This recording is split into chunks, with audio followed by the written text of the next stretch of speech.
and then got right into that motorcade. I think that a lot of people who are gathered here along Fifth Avenue are not even aware that he has already departed the building, because people are still holding up cameras trying to perhaps get a glimpse of the former president. Fifth Avenue, as you know, has long been a coveted address with high-end buildings, and today clearly that's not the draw. We have maybe 10 people deep just on the other side of the camera here lining Fifth Avenue. Many of the people here, tourists. It is remarkably peaceful, very quiet here, people just watching. I started kind of just asking as I was walking down Fifth Avenue, you know, why are you here? Are you a Trump supporter? The majority of the people said they're not Trump supporters, some giving some choice words explaining that they were anti-Trump.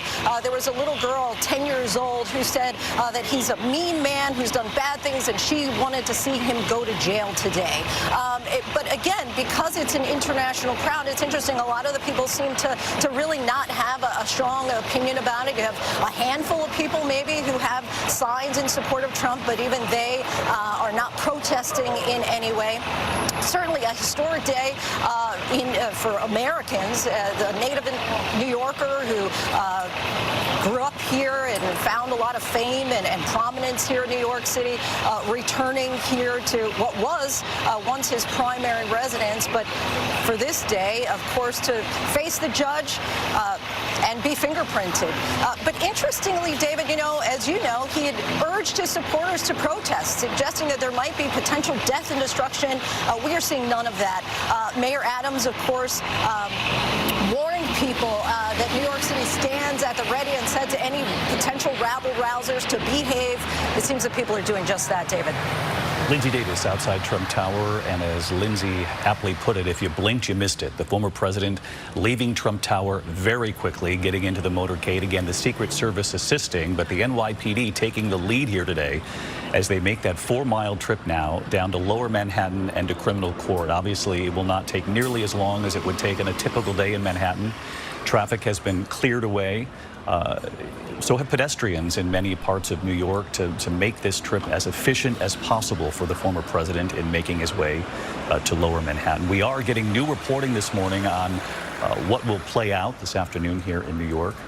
Our senior investigative reporter, Aaron Katersky, live outside the courthouse. Aaron, take us through what we know so far, what the American people will witness, what we won't see, and how this arraignment will unfold here. David, former President Trump is on his way here to surrender as the defendant in the people of the state of New York against Donald J. Trump. He's going to arrive here at the criminal courthouse through a side entrance that has already been blocked off in anticipation of his arrival. All of the cars, including the district attorney's vehicle, have been cleared from the block so the president can come in unencumbered. He's immediately going to be taken inside to the district attorney's office for processing, where he will be formally placed under arrest and processed and booked as a criminal defendant. A short time later, he will be taken to the 15th floor to a courtroom where he will be arraigned. We're told he's going to use a special elevator ordinarily reserved for the judges, and that will put him right at the entrance to the courtroom, so he may only be in the hallway a few minutes, just mere steps.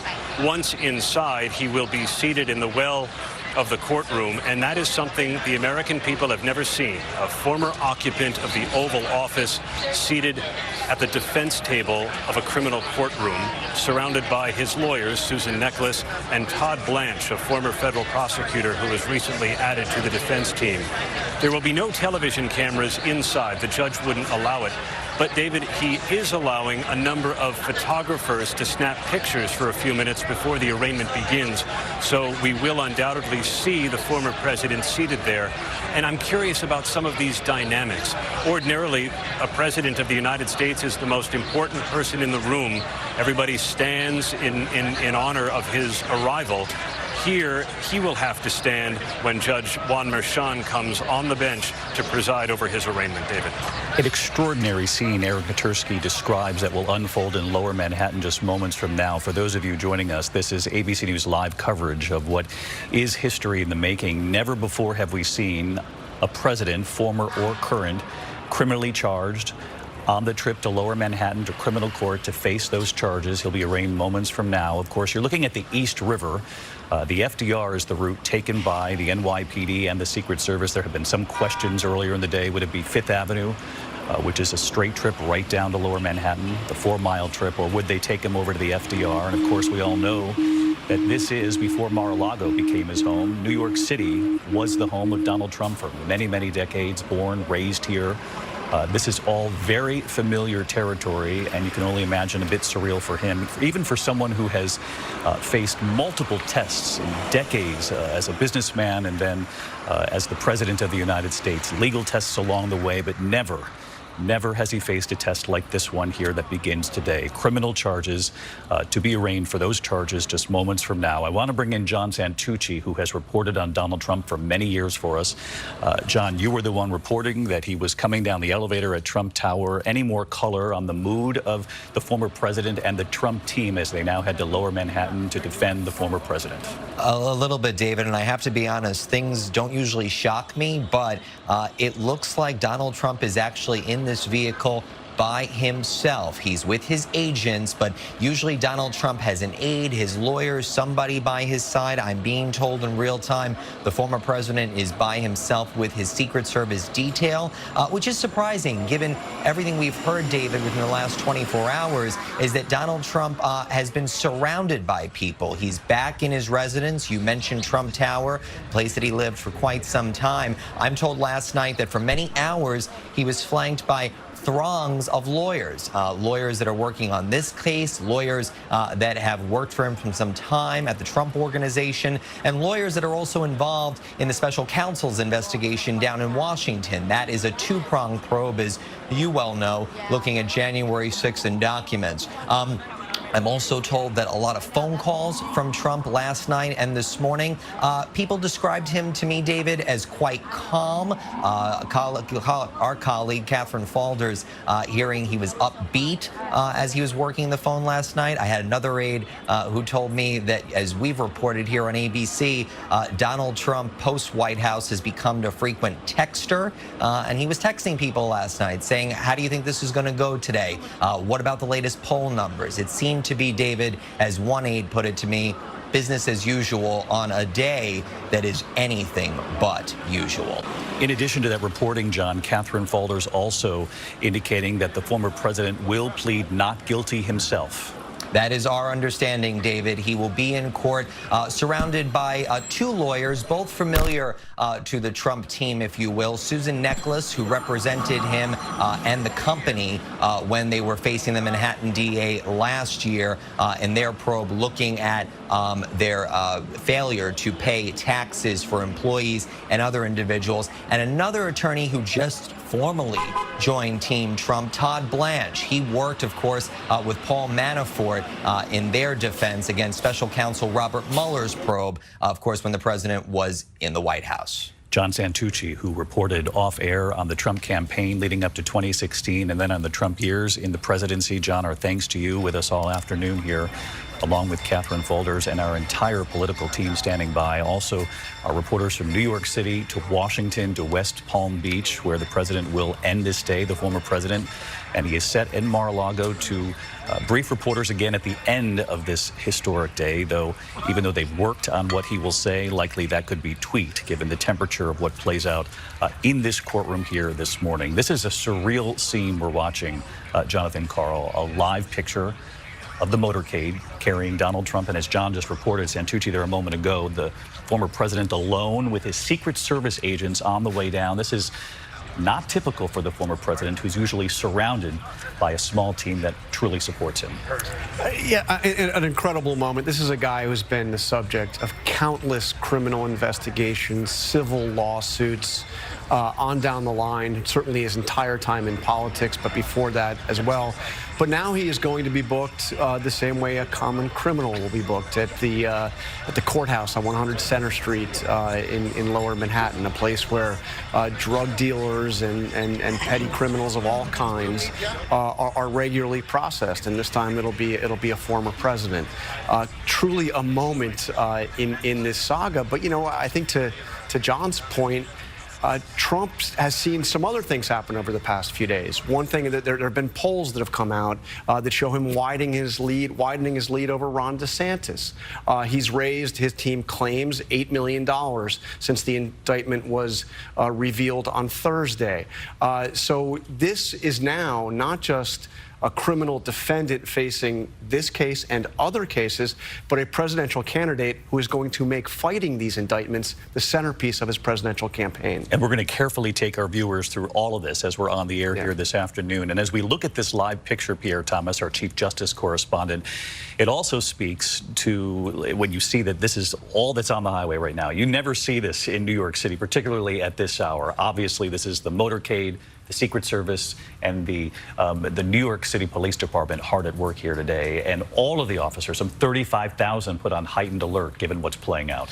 Absolutely, David. They have been planning for this for days. The Secret Service was in meetings with New York City officials over the weekend, and one official with the Secret Service I spoke to said that, look, we're confident we can get the president to where he needs to be quickly. We have the General Assembly here where there are hundreds of foreign dignitaries. We can do this. They're taking no chances. That route, as you can see, has been blocked off. I'm told around the courthouse you won't be able to get anywhere near the courthouse, whatever. But the bottom line is they feel very confident that the crowds that you will see today will be largely peaceful, in part because of the message sent after January 6th. More than 1,000 people arrested. Many of them have been getting significant prison terms, and they believe that is a message of deterrence. They're convinced that's a significant deterrent, particularly after what the country saw, what the world saw, and then the punishment that followed, even though it's taken many months. They have continued with all of those cases, and Pierre, you've reported extensively on that. We don't want to get too far ahead of ourselves, but as Pierre and as Lindsay pointed out at Trump Tower, for the most part, the people outside Trump Tower were tourists who likely will never forget when they chose to visit New York, given the fact that they were outside Trump Tower when he came out very briefly, got into that motorcade, and again, if you looked away, you missed it. That motorcade again on the way down to criminal court, as John Carl just pointed out. There he is. This is the moment.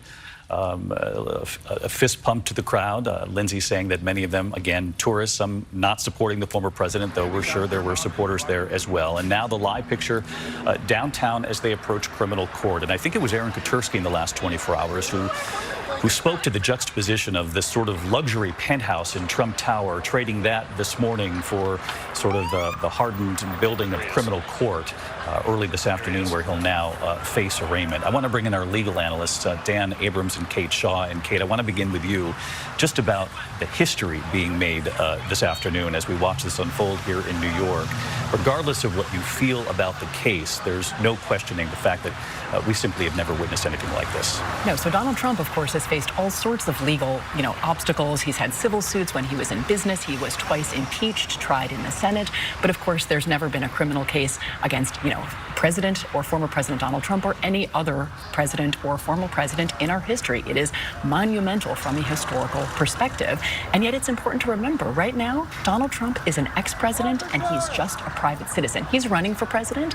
Of course, that's true too. But as a formal legal matter, he's someone subject to the criminal jurisdiction of the Manhattan DA or any other, law enforcement entity, just like anyone else. So it's enormously consequential historically. But it also, I think, speaks to this, equal justice under law principle that right now he is being booked like any other criminal defendant.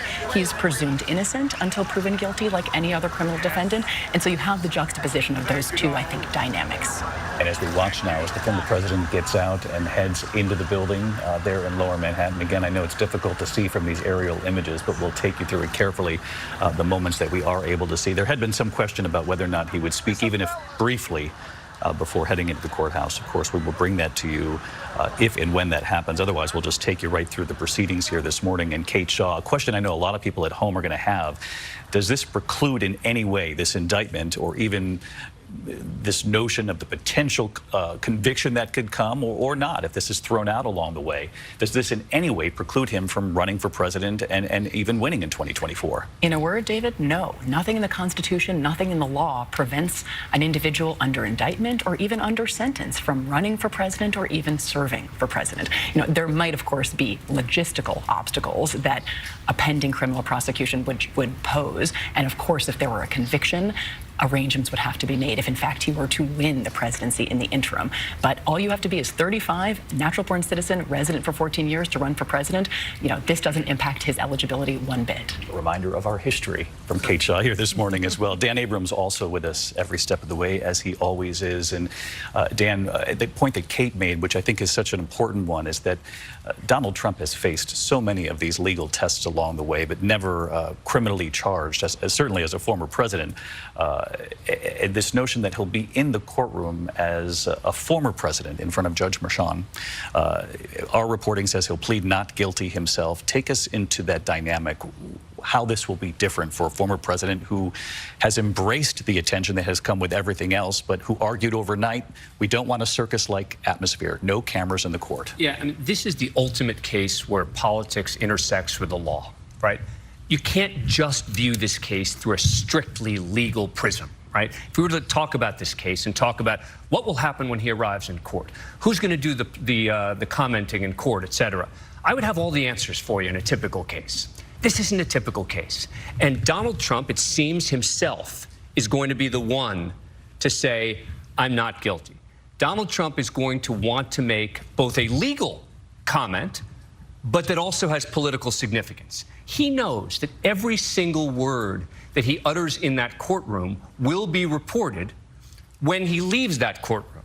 And so this particular proceeding here really is just a formality. It's the formal point where he learns exactly what the indictment is. He's going to plead not guilty. He's going to be booked and fingerprinted, and then he's going to go home.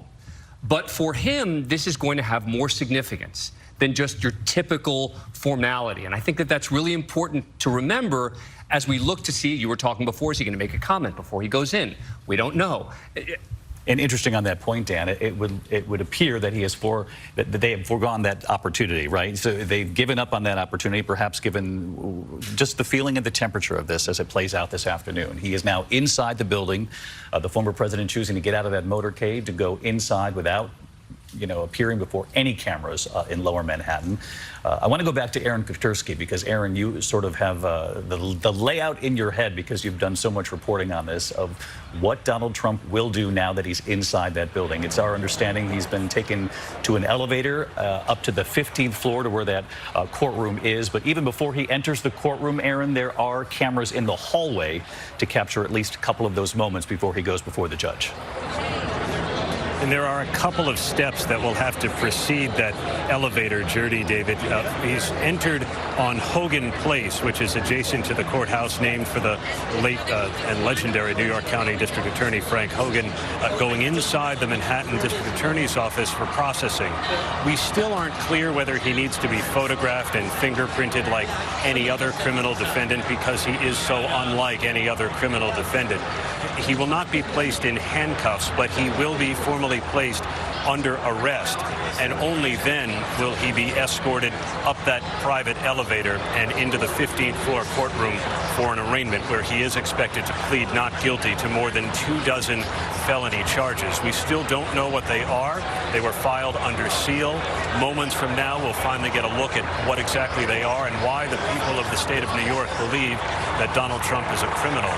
His movements inside are largely private, save for those few steps off the elevator into the courtroom, and whether he decides to utter something on his way in or out will be up to him.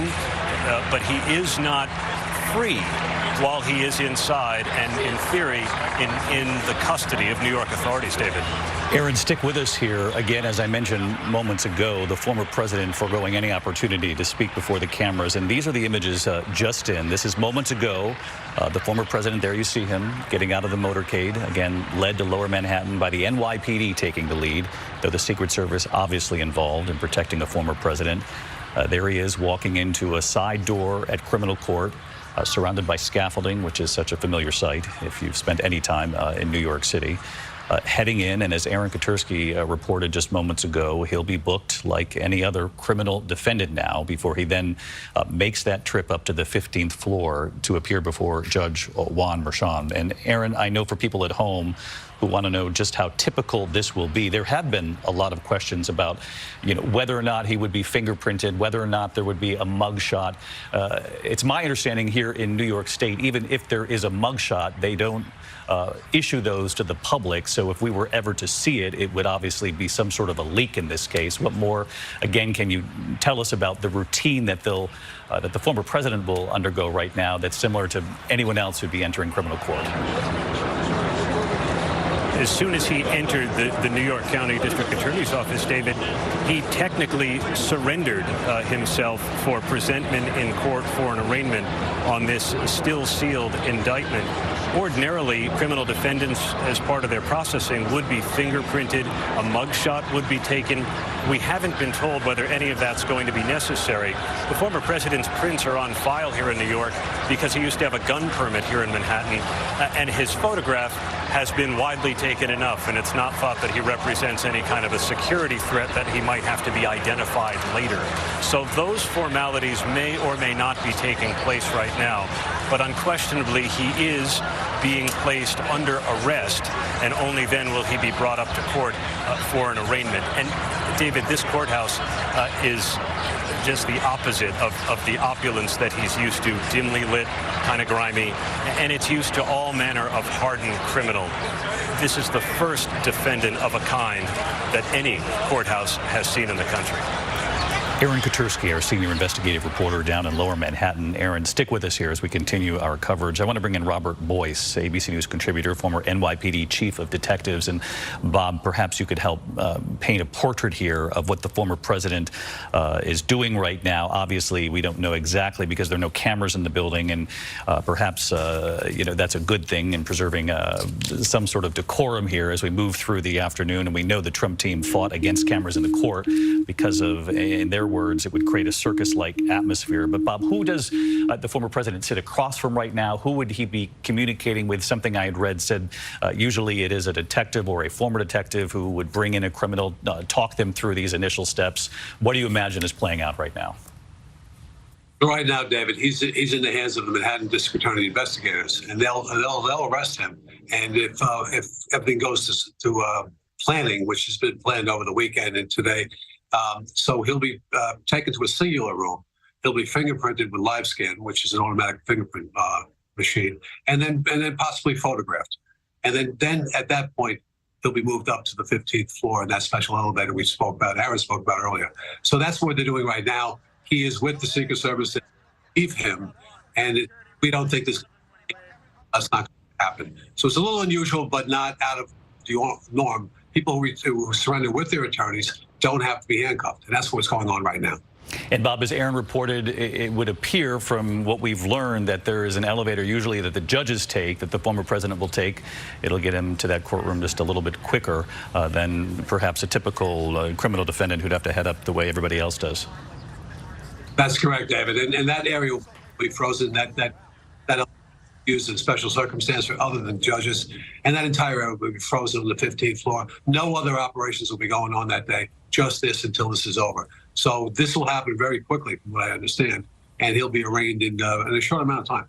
And Bob, you know this building better than any of us who are on the air together here today as a team, but when he gets upstairs, it's our understanding that there are cameras in the hallway that will capture sort of the history of the moment, a former president in the hallways walking toward that courtroom. But once inside the courtroom, the judge has decided overnight to decide in favor, if you will, of the Trump team, who had argued that this would create a circus-like atmosphere, that there will be still cameras in the courtroom just before the proceedings to capture the images, and then they will be taken out of court as well.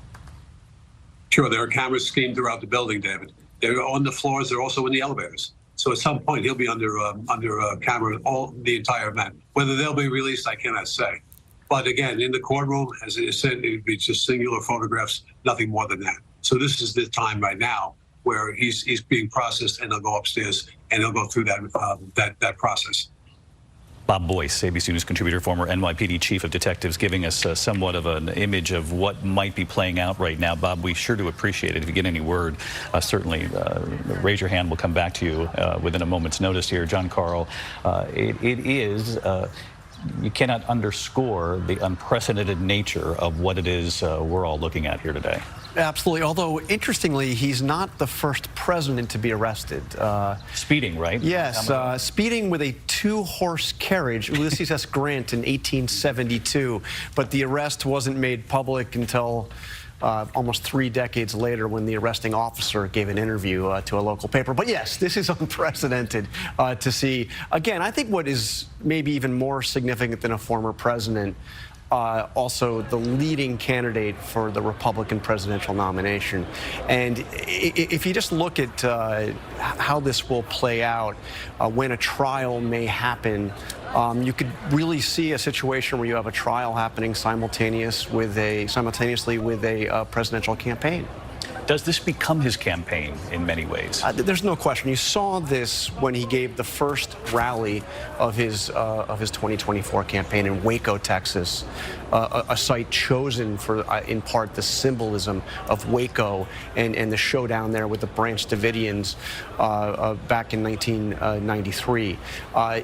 He in that speech, spoke more about the investigations against him, about his own victimhood, as he was describing it, the FBI, the Department of Justice, partisan prosecutors in Georgia and in New York, and that was most of that speech, and that will be most of his campaign. Part of that speech in Waco and in the days that followed have been these attacks against the DA, in this case, Alvin Bragg here in Manhattan, and against the judge, Juan Merchan. And this particular judge handled the investigation into the Trump family business. Mr. Weisselberg, there was a conviction in that case. And of course, we know he's familiar with the family. I'm just curious, Dan Abrams, you talked about this earlier, this intersection of politics and the law, and boy, is it stark today. From the political rhetoric that John Carl describes here to walking into that courtroom, how quickly does the temperature shift? Well, look, it's a totally different temperature, right? In the courtroom, everything is controlled. Politics is Donald Trump's arena, right? He lives and thrives on the public response, et cetera. The courtroom is totally different. It is controlled by the judge. The judge determines who moves when, who speaks when, et cetera. So that is, night and day from a political event than the legal event that you see inside a courtroom. And what do you make of the judge in this case? What do we know about him? What will he tolerate? So he knows a lot about Trump world. I mean, this is a judge who just presided over a case against the Trump organization. So he knows in very minute detail a lot about the finances that went on in the Trump organization. And in fact, this is a judge who had promised Alan Weisselberg a 5-month sentence and who said that at the end of the trial, that after everything he had heard in the case, that if he hadn't promised Weisselberg just 5 months, he would have given him more time. So this is someone who is not going to be coming into Trump world without any information about some of the backstory. Now, probably very different issues here than in that case. But you can imagine after that conviction, Alan Weisselberg pled guilty to 15 counts. The Trump organization found guilty on 17 counts. You can guess that Donald Trump is not going to like the fact that this is the same judge who is now presiding over his case, who presided over those cases as well. There's been no indication that the judge will impose any sort of a gag order, but this has been part of the conversation in the public space, given the rhetoric that we have heard from Donald Trump, from fellow Republicans, from Trump supporters in the weeks and days leading up to this moment. Unlikely he'll impose that gag order unless he sees something along the way that alarms him? Yeah, I think it's unlikely that in this case there would be a gag order. It's possible. We've seen it in other high-profile political cases. Roger Stone's case is a good example where Roger Stone kept violating the gag order and the judge kept getting mad at him and threatening him, et cetera. I don't expect that to happen here. Gag orders are very much in the discretion of the judge. Now, you talked before about a camera in court. Actually, in New York State, it's very unusual to have a camera. They vary state to state, but it would have been a particularly unusual event to have a camera in the courtroom in New York State. Now, So the judge did acknowledge the history of this moment in making his decision, but he decided, again, obviously agreeing with the Trump team on this one. right, and that is consistent with almost every other court in New York. Gag order, though, is really more within the discretion of the judge. There's less sort of history and precedent to look on and say, well, typically in the state of New York, we do this and this. A gag order is really going to be much more determined based on the facts, the nature of the crime, et cetera. But I don't expect that he's going to impose one because, you know, one person who would not be happy about that at all would be Donald Trump. But of course, Donald Trump's team. Right, that's why. How do you put a gag order on a presidential candidate? Obviously very true. I mean, but he will be watching, this judge, no doubt, what Donald Trump says at Mar-a-Lago hours from now, later today, and in the weeks that come. And certainly Donald Trump's legal team has told the former president, you have to be aware that you're now a criminal defendant. Your words will matter. Well, and he's also been attacking the judge already. I mean, that's where he's got to get a little bit careful. Is that, you know, you can attack the judge, okay. I think you can probably get away with attacking the judge. But if he starts, you know, attacking others, you know, if they get the name of a grand juror, or something happens that goes beyond the sort of typical name calling of a judge that you disagree with, you know, that could lead to some sort of change with regard to a possible gag. I want to bring in Sarah Isgur. Yeah. She wants in on this conversation. Obviously worked during the Trump years in the Attorney General's office. And Sarah, to John Carl's point, there are real challenges when it comes to political speech and free speech in this country and any notion of a gag order. Right. I mean, I think that you could, a judge could put a gag order, for instance, on the address of the prosecutor or the judge, things like that. But when you're talking about a gag order that you cannot criticize here, a government employee by a candidate for president of the United States, that is such core protected First Amendment speech. I think that would not be upheld by another judge on appeal. Sarah, thank you. Kate, we're also learning more about who traveled down in this motorcade today, though, in a separate vehicle. That's what we're hearing. So 2 lawyers, Todd Blanche and Susan Neckles.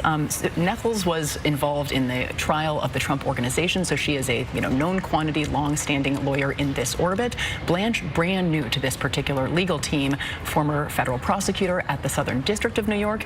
Interestingly, actually also the former office of current Manhattan DA Alvin Bragg. He too was a former federal prosecutor in that office. Don't know if they crossed paths, but this is a very seasoned former federal prosecutor, now defense attorney, who has now just joined the Trump team, and that seems like a significant development. And if we could bring the Trump legal team image back up to the screen, I want to bring in Terry Moran on this, who has covered legal matters for many years as well. And Terry, this notion that in the last 24 to 48 hours, the adding of Todd Blanche, for example, to this legal team would seem to acknowledge on the part of the former president that this obviously is very serious what he's walking into, despite the political rhetoric, any kind of bravado going into this, that this moment becomes very real here this afternoon. Very real, David, and very difficult. You're absolutely right. Facing criminal indictment for anyone, even a former president of the United States, perhaps especially a former president of the United States, is just a tremendous psychological, financial, personal burden, and he needs the best professional help. He also is running for president. He believes he was cheated out of the presidency. There's no evidence of that. He leads, since he came down that escalator, he changed American politics. He ignited a populist movement that is realigning our politics. He is the most dominant political figure in America, and he's got to use his political speech as well to advance that agenda. It is an incredibly difficult thing, especially for a man, let's face it, as undisciplined in his public speaking as Donald Trump has been. His lawyers have always had trouble managing him, but he has to handle both lines of his life right now. The fact that he's facing criminal indictment in this and perhaps future cases, and the fact that millions of Americans, remember 74 million people voted for him. They want him to be president again. There's just been nothing like it. Terry Moran with us here this afternoon. And Terry, as you know, our team has been reporting that he faces, the former president, at least 24 separate counts here in this case. This indictment remains sealed perhaps until any moment now. How long will it take for the judge and in that courtroom to go over each one of these counts before we see the former president again? And how long before the rest of us know what's inside this indictment? Well, we're told, of course, and Aaron Katersky has been reporting this, that it will be probably within minutes. It'll be emailed out as soon as it is presented to the defendant. And that's the judge's job. The judge's job right now is to make sure that Donald Trump, as he faces these very serious felony charges in the state of New York, understands them, understands his rights, and understands the process going forward. That will take some time.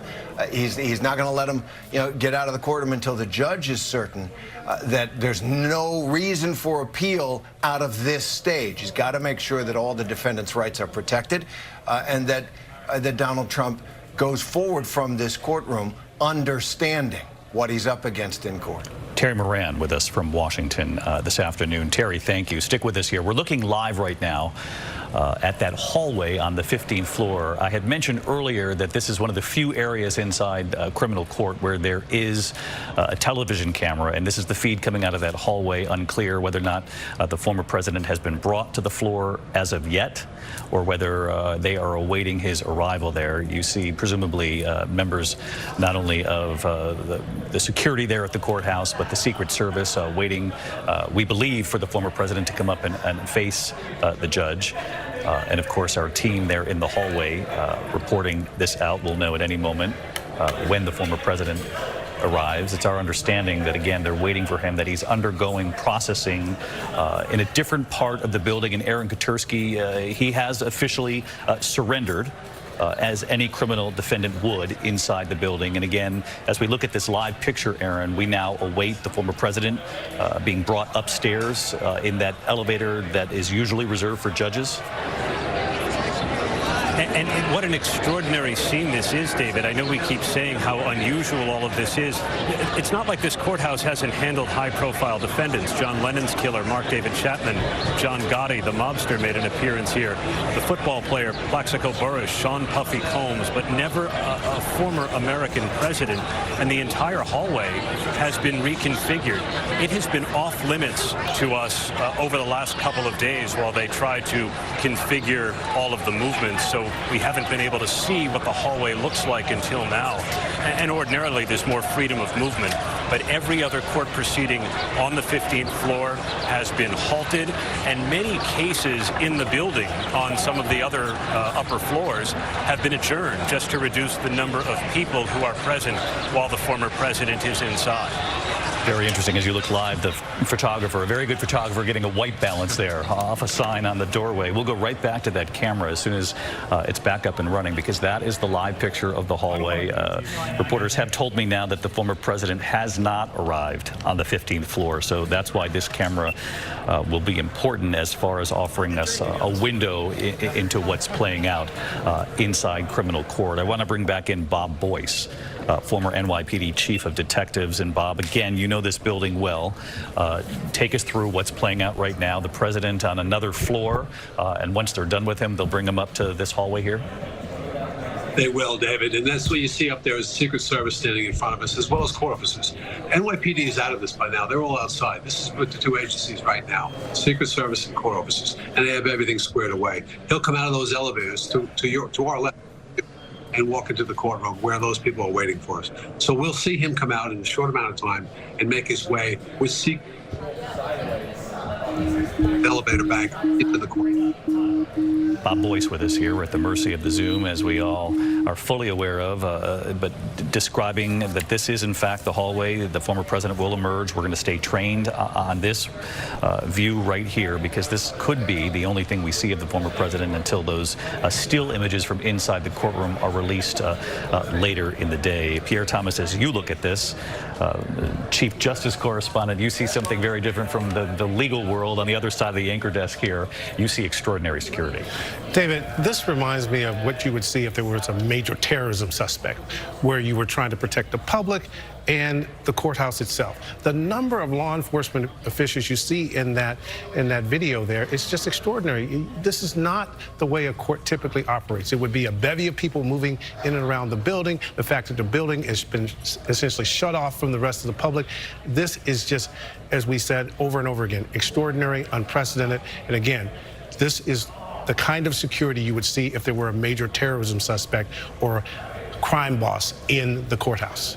And on the flip side, in this case, they're looking to protect the former president, who now will face the judge as a criminal defendant. And John Carl? And you know, Trump is familiar with this particular hallway because he watched Allen Weisselberg when he turned himself in and walked down that hallway, actually handcuffed. They actually handcuffed Weisselberg. And Weisselberg went through that trial, and just this past January, by this same judge, was sentenced to 5 months in prison. And as Dan Abrams said earlier, when he got to the end of the evidence, the judge indicated to Weisselberg that had I known what I know now, that sentence would have been longer than the 5 months that Weisselberg received. Again, we'll, of course, stay on this live picture right here because we are expecting to see the former president at any moment. John Santucci, you have a bit of color for us? Just a little bit, David. So far, I'm told the former president is going through processing.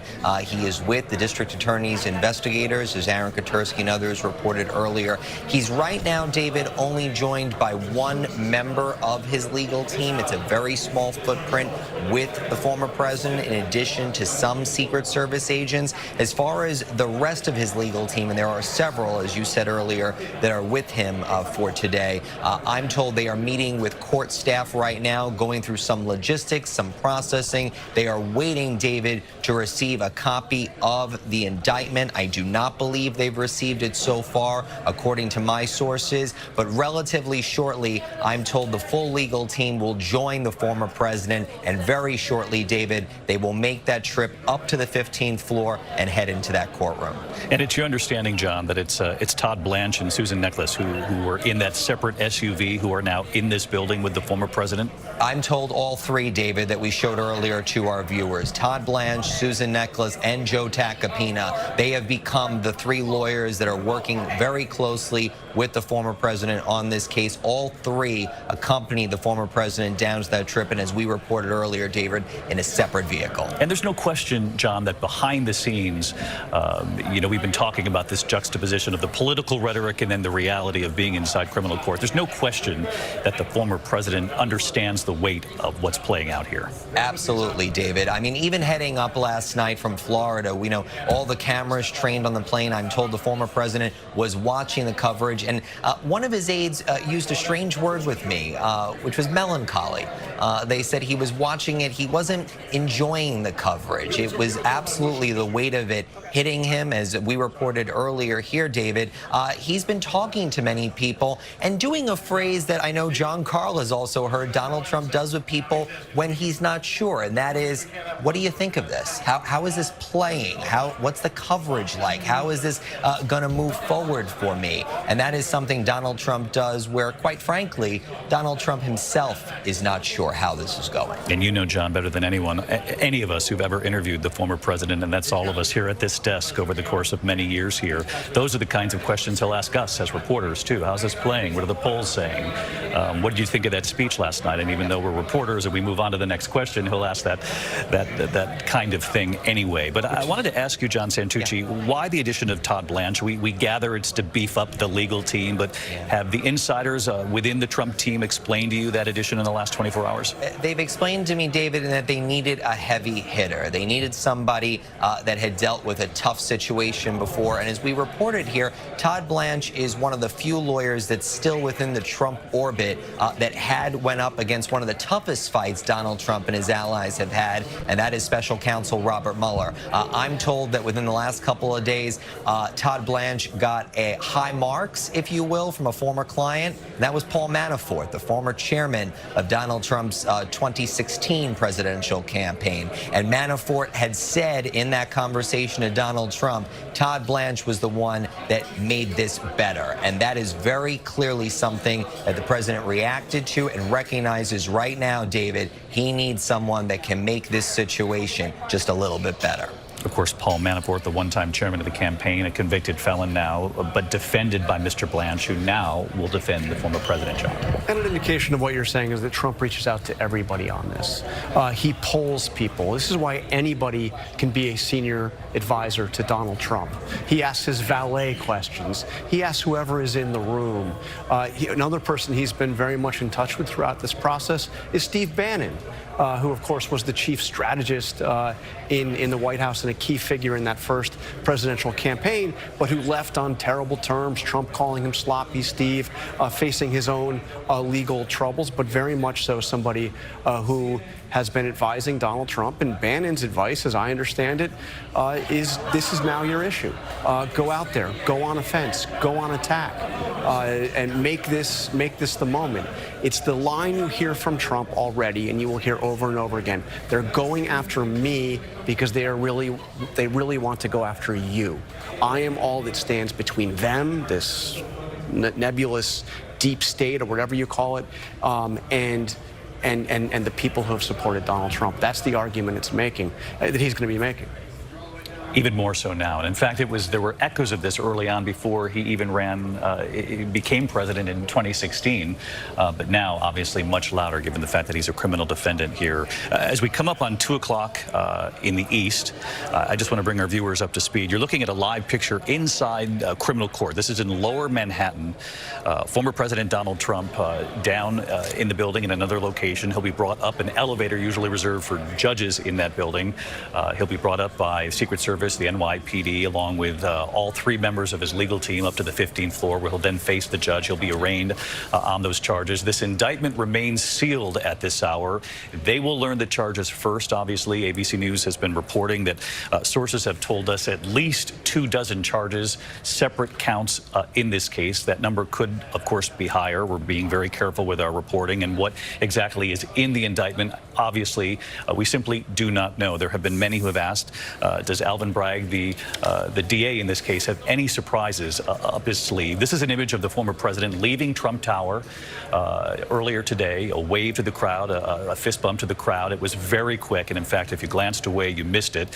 Then taken in the motorcade down to Lower Manhattan. There have been questions about whether or not he'd take Fifth Avenue here in New York. Anyone who's been to New York, or even if you haven't, you know Fifth Avenue, that's where Trump Tower is. They didn't take that route in the end. They went down the FDR, the highway that is just along the East River. With the motorcade, traffic cleared, pedestrians for the most part cleared all over the city. An extraordinary security presence that Pierre Thomas has been reporting on here this morning. Lindsay Davis reporting that those who had gathered outside Trump Tower today were in large part tourists who come to the city. And of course, Trump Tower has become a very familiar stop if you're a visitor in this city. Many of those tourists simply picking this perhaps Easter week with the holiday approaching to bring their family here to visit. And again, they won't forget their timing on this one, given what they've witnessed play out here in New York. The reason we have our camera trained on this particular location, for those of you who might just be joining us, is the fact that the former president will be brought upstairs to the 15th floor at any moment. He'll appear before Judge Juan Merchan here momentarily. That's when he'll learn of the charges. There had been some question about whether or not in the courtroom you would actually hear from former President Trump, not us, because there are no television cameras in court, but whether or not Donald Trump would speak himself. Catherine Falder is getting some indication that the former president does in fact plan to plead not guilty himself, not through his lawyers, but himself. And of course, we'll have to wait and see if that comes to fruition. There had also been some questions about whether or not Donald Trump would approach the cameras, take advantage of any opportunity as he got out of the motorcade in Lower Manhattan. Simply did not do that. And whether or not that was a decision made in the moment, we'll certainly report out as the day wears on. We do know that as of right now, there are plans for the former president to speak later today when he flies back to Florida to Mar-a-Lago to address reporters there in Florida.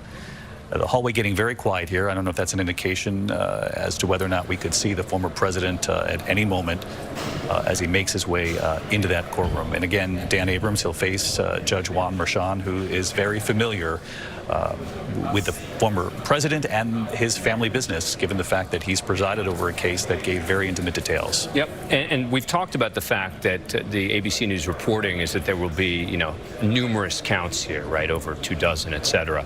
But that doesn't mean it's over 24 sort of incidents it's stemming from, They right? can be very similar. Correct. It could be numerous counts stemming from 1 or 2 incidents of falsifying a business record once on this, and then in a separate place, and then in another place, et cetera.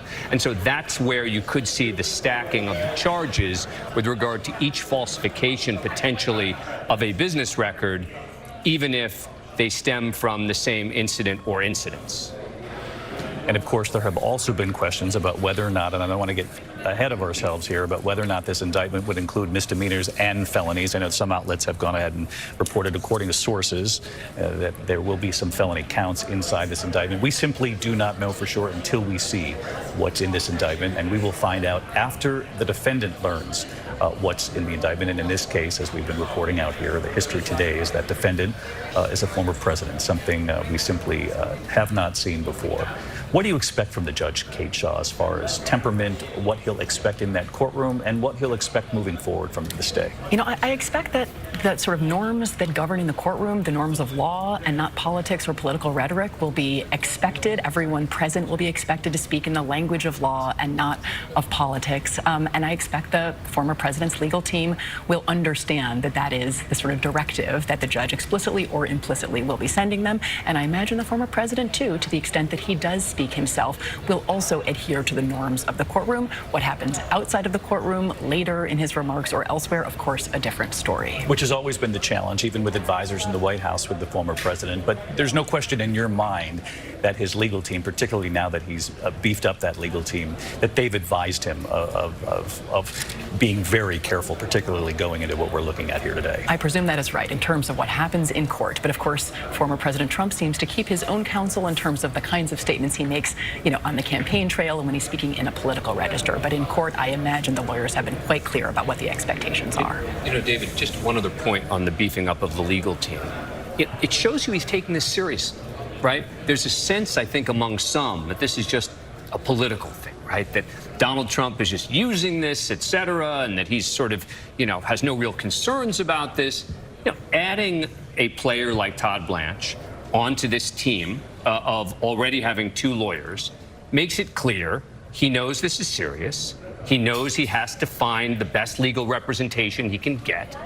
And he needs to fight this not just in the court of public opinion, but in a court of law. And that's why hiring someone like Todd Blanche, who has an excellent reputation, is so significant in this context.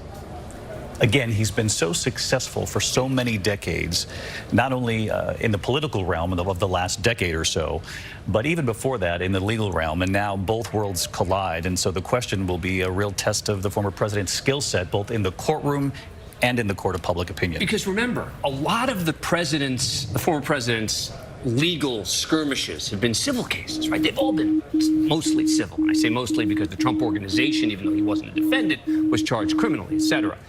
In a civil case, you can always settle. You can always just say, I want to end this thing. I'll pay you this amount of money and let's make this thing go away. You can try to plead in a criminal case, but it's not as simple as in a civil case. You can resolve differences in a civil case. In a criminal case, it's a very different game. And so as a result, this is a new arena for him in the legal world as well. As we look at this picture, though, we're reminded of what his attorneys have already said, which is there will be no plea deal in this case. Right. He can't plead. I mean, this is, again, where politics intersects with the law, right? Which is that if this were just a legal case and there was no presidential campaign going on, could you see, oh, well, you know, let's plead to something, no jail time, et cetera. Maybe we can work something out. There is no way, no how that Donald Trump can plead guilty to anything here. I mean, and this goes back to what John has been talking about this being a central tenet of his campaign. Can you imagine him pleading and then saying, well, you know, we had to do it. It's just, there's just no way. I don't think that can happen. And that's not a legal analysis. That's politics meets the law. Especially because he's facing multiple other criminal cases. So, I mean, he tries to plead away this one. He's got the Georgia case involving the election. He's got the two federal cases under the special counsel, Jack Smith. He's got a lot on his plate right now. We should talk our audience through that, because that's really important here, is that as you're looking at this live picture, this is Lower Manhattan. Obviously, this is connected to the Stormy Daniels hush money payment. It's all stemming from that investigation. Again, we don't know what the charges are, but it stems from that payment just before the critical 2016 election, the work to keep her quiet. Initially, the former president saying he was unaware of that payment, then acknowledging it and saying there was nothing wrong with it. And again, hush money in and of itself isn't what is at issue here. It's whether or not the books reflected it in an accurate way, and then what the DA might try to connect that to. That's the big question here today as we wait the opening of this indictment. Now, what John Carl has just brought up is really significant for those of you watching this at home, because this is just the beginning of these legal tests that the former president is facing in the coming weeks and months ahead. Jack Smith, of course, the special counsel looking into the events leading up to January 6th and the former president's role in those events.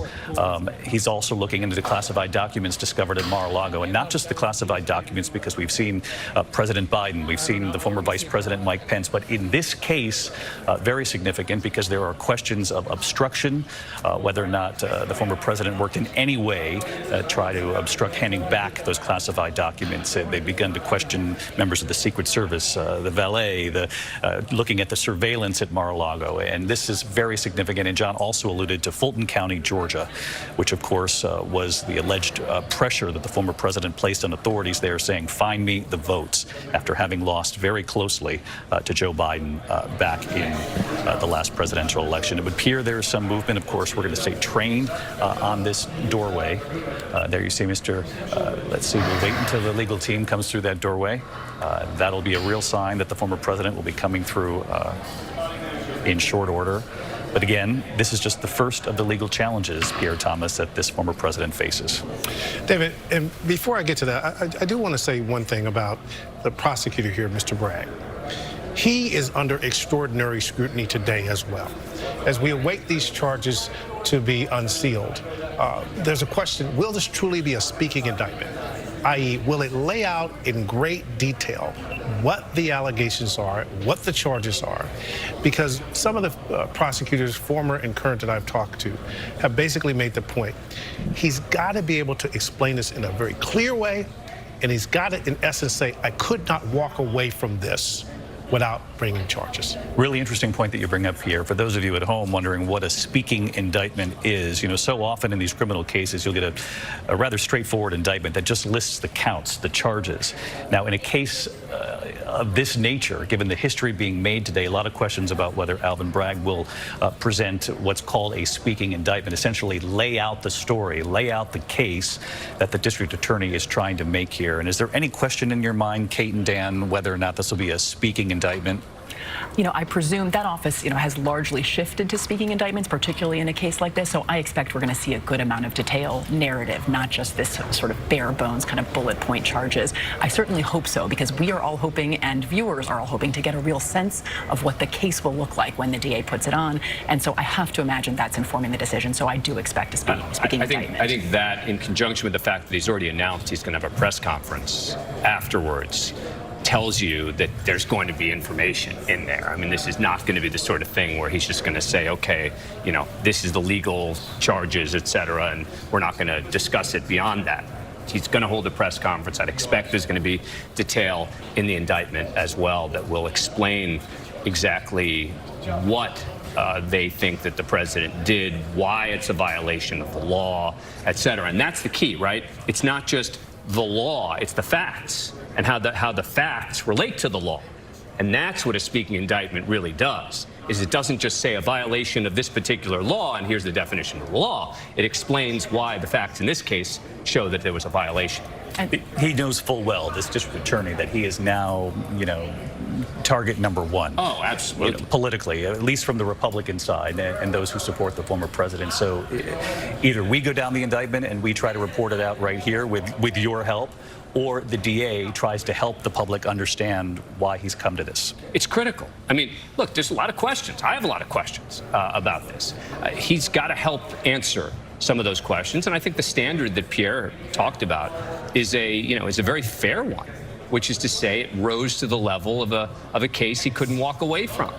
And that's got to be demonstrated, I think, in the context of the indictment. And we should point out here that even though we have remained focused on this camera, there's not some delay here that we're watching unfold. It's still just 2:08. We had always believed that it was about 2:15 the arraignment would take place. So even if perhaps the former president's on the other side of that door, and he very well could be, you know, perhaps the judge is signaling we're going to do things the way we had scheduled to do things here. Aaron Kotursky just outside that building in Lower Manhattan Criminal Court. And Aaron, I know you are watching this on the monitor right here with the rest of us. Again, tell us what's playing out here inside this building. What will they have had to have done before they get to this point? Well, in all likelihood, and they now seem to be moving people inside the courtroom, so I think we're close to the former president's arraignment. They would have processed him by now. That could mean fingerprints. He does not have to be photographed. A mugshot is not required for this kind of crime, so we're not sure whether his picture was actually taken. But customarily, any new criminal case is accompanied by fingerprints, so it's likely that the former president's prints were taken. We've seen a couple of members of the DA's squad. Those are the individuals who actually deal with the defendant personally, and I can see them going in and out of that area, that blackened door behind which is the elevator the former president will ride. I see there the chief of the court security officers in the cropped white hair and in the white shirt, and all of this movement indicates that the former president's arrival in court there on the 15th floor is imminent. The gentleman right in the middle in the purple tie is one of the spokesmen for the Office of Court Administration who helped coordinate some of the former president's movements. And there is District Attorney Alvin Bragg. The Manhattan District Attorney Alvin Bragg has just been brought up the elevator as well and entered the courtroom under heavy guard. David, the Manhattan DA has endured a number of attacks, including a white powder that was sent to his office along with a death threat that said, "Alvin, I'm going to kill you." Ever since then, he has been under immediate protection. His security detail has been expanded. So has the security around some of the key prosecutors involved in this case. And you could see him there entering court under the protection of officers, David. No question, Aaron, thank you. A clear sign that this is about to get underway. We had just seen the Manhattan District Attorney Alvin Bragg enter the courtroom on the 15th floor of the criminal court in Lower Manhattan. And as Aaron mentioned, under heavy security, not only to protect the former president, but to protect this DA who has taken incoming criticism, very heated criticism in recent days, not only from the former president's supporters, but from the former president himself, John Carl. Donald Trump saying that Alvin Bragg should be indicted. He said he should indict himself. He said that late last night. He's also gone after Bragg's wife. It's been extraordinary, the vitriol with which he has gone after this man. He's called him an animal. He's gone after him in deeply personal terms, as he's also attacked the judge. This is Donald Trump's style. It's always been his style. We know how he went after Robert Mueller and Mueller's investigations. We know how he went after the Democrats who led the impeachment drive, both impeachment drives in the Congress, and the Republicans who joined in that second drive. But now, again, he's in a criminal process where he is not in total control anymore. A trained fighter through his own life experience, political and business experience leading up to this moment. But again, John, he's never faced this kind of fight before. Yeah, and you know, his mentor on such matters was the former the lawyer Roy Cohn, who taught him that what you do is you fight, you never acknowledge anything, you never concede anything. But another thing that Roy Cohn told him, and Trump has talked about this in recent days with some of his confidants, is you don't get arrested because you lose control. Aaron Katersky, who covers criminal cases for us often, very valuable to have him downtown today for us. And Aaron, as you look at this image, what does this tell you? And we believe the former president has been fingerprinted now. That's reportable? Yes, we've just learned with the help of colleagues John Santucci and Catherine Falders that the former president has now been processed. That is now complete. That processing included the taking of his fingerprints. So that process is now complete. And any moment now it's expected he will be brought up the elevator there behind the closed, darkened doors to be escorted into court and arraigned on perhaps more than 24 felony charges. At that moment, the indictment will be unsealed, David, and we will finally get a look at the charges for ourselves. As part of the processing, the defense was given a courtesy copy of the indictment to review with Trump before he enters court so that he can knowledgeably enter his plea of not guilty, which his lawyer had already advertised he would do. But he will know exactly what he's pleading not guilty to from the moment he enters the room, David. And Aaron, as someone who knows criminal court well, given your reporting for years, the layers of security represented in this live picture. It's really extraordinary. I see Secret Service agents, I see court security officers, I see members of the DA's squad that would handle personal security for the district attorney and also deal with criminal defendants like former President Trump in this case. And they're just the ones that are on the 15th floor outside the courtroom. I've seen a number of officers, the bald gentleman in the foreground and the gentleman in the gray beard in the background who can be randomly assigned to any courtroom, but are frequently assigned to the courtroom of Judge Juan Merchan, the presiding judge in this case. And outside, David, there are 2 rows of court security officers in front of the building along a row of metal barricades. So this building is entirely locked down. Aaron, thank you. As we stay trained on the 15th floor here, I want to bring in John Santucci because, John, as you heard Aaron report there, they now have the indictment in hand, the former president and his legal team. I presume they're reading it on their way up to the courtroom. Yeah, David, our understanding is that once processing was completed, the Trump legal team would join the former president, would walk him through that. It is our understanding that process is happening right now. As Aaron just reported, processing was relatively quick. It did, as we reported from Aaron, Catherine, and I, include fingerprinting. We understand there was no mugshot taken of the former president, but now that process of reading through the charges. That will be the first time Trump and his team actually see what the charges are. As you've said, we've reported here, we are told it includes well over 24 counts. And now the question is Donald Trump heading into court. And what is that about to look like, David? And until this moment, John, had they been given any hint from the DA's office as to what was in that indictment, or simply nothing? Nothing, David. If anything, the conversations over the last couple days have been described as pleasant logistic planning, according to my sources. And that is the extent of it. There has been no conversation as to what is in this document, if it includes felonies, if it includes misdemeanors. There's a lot of questions now, David, as to, quite frankly, what this is going to look like and, what's Trump's reaction to it. A lot of aides have been texting me that are not there, bracing, waiting to see what his reaction is going to be. As we've reported here, he's been polling people over the last couple of days. What do you think this could look like? Donald Trump's one of the few people right now that knows.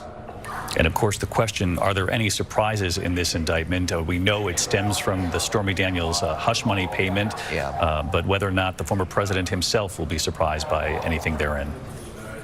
Absolutely. And I think one of the other things that we've reported in the last couple of days, David, is that the DA's office, just towards the end, before the grand jury handed up this indictment, started to present evidence about another payment made by Donald Trump to another woman, Karen McDougal, that he had a relationship with around the same time as Stormy Daniels. It'll be curious, David, given the late word we got that became part of the district attorney's presentation to that grand jury, if there's anything about that case in this indictment, we're waiting to see.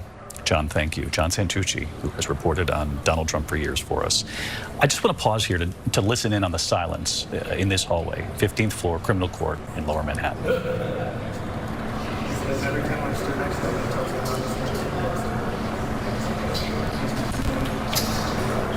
Certainly every officer in that hallway, both from the NYPD, the Secret Service, the law enforcement that works for the courthouse, they know the heaviness of this moment too.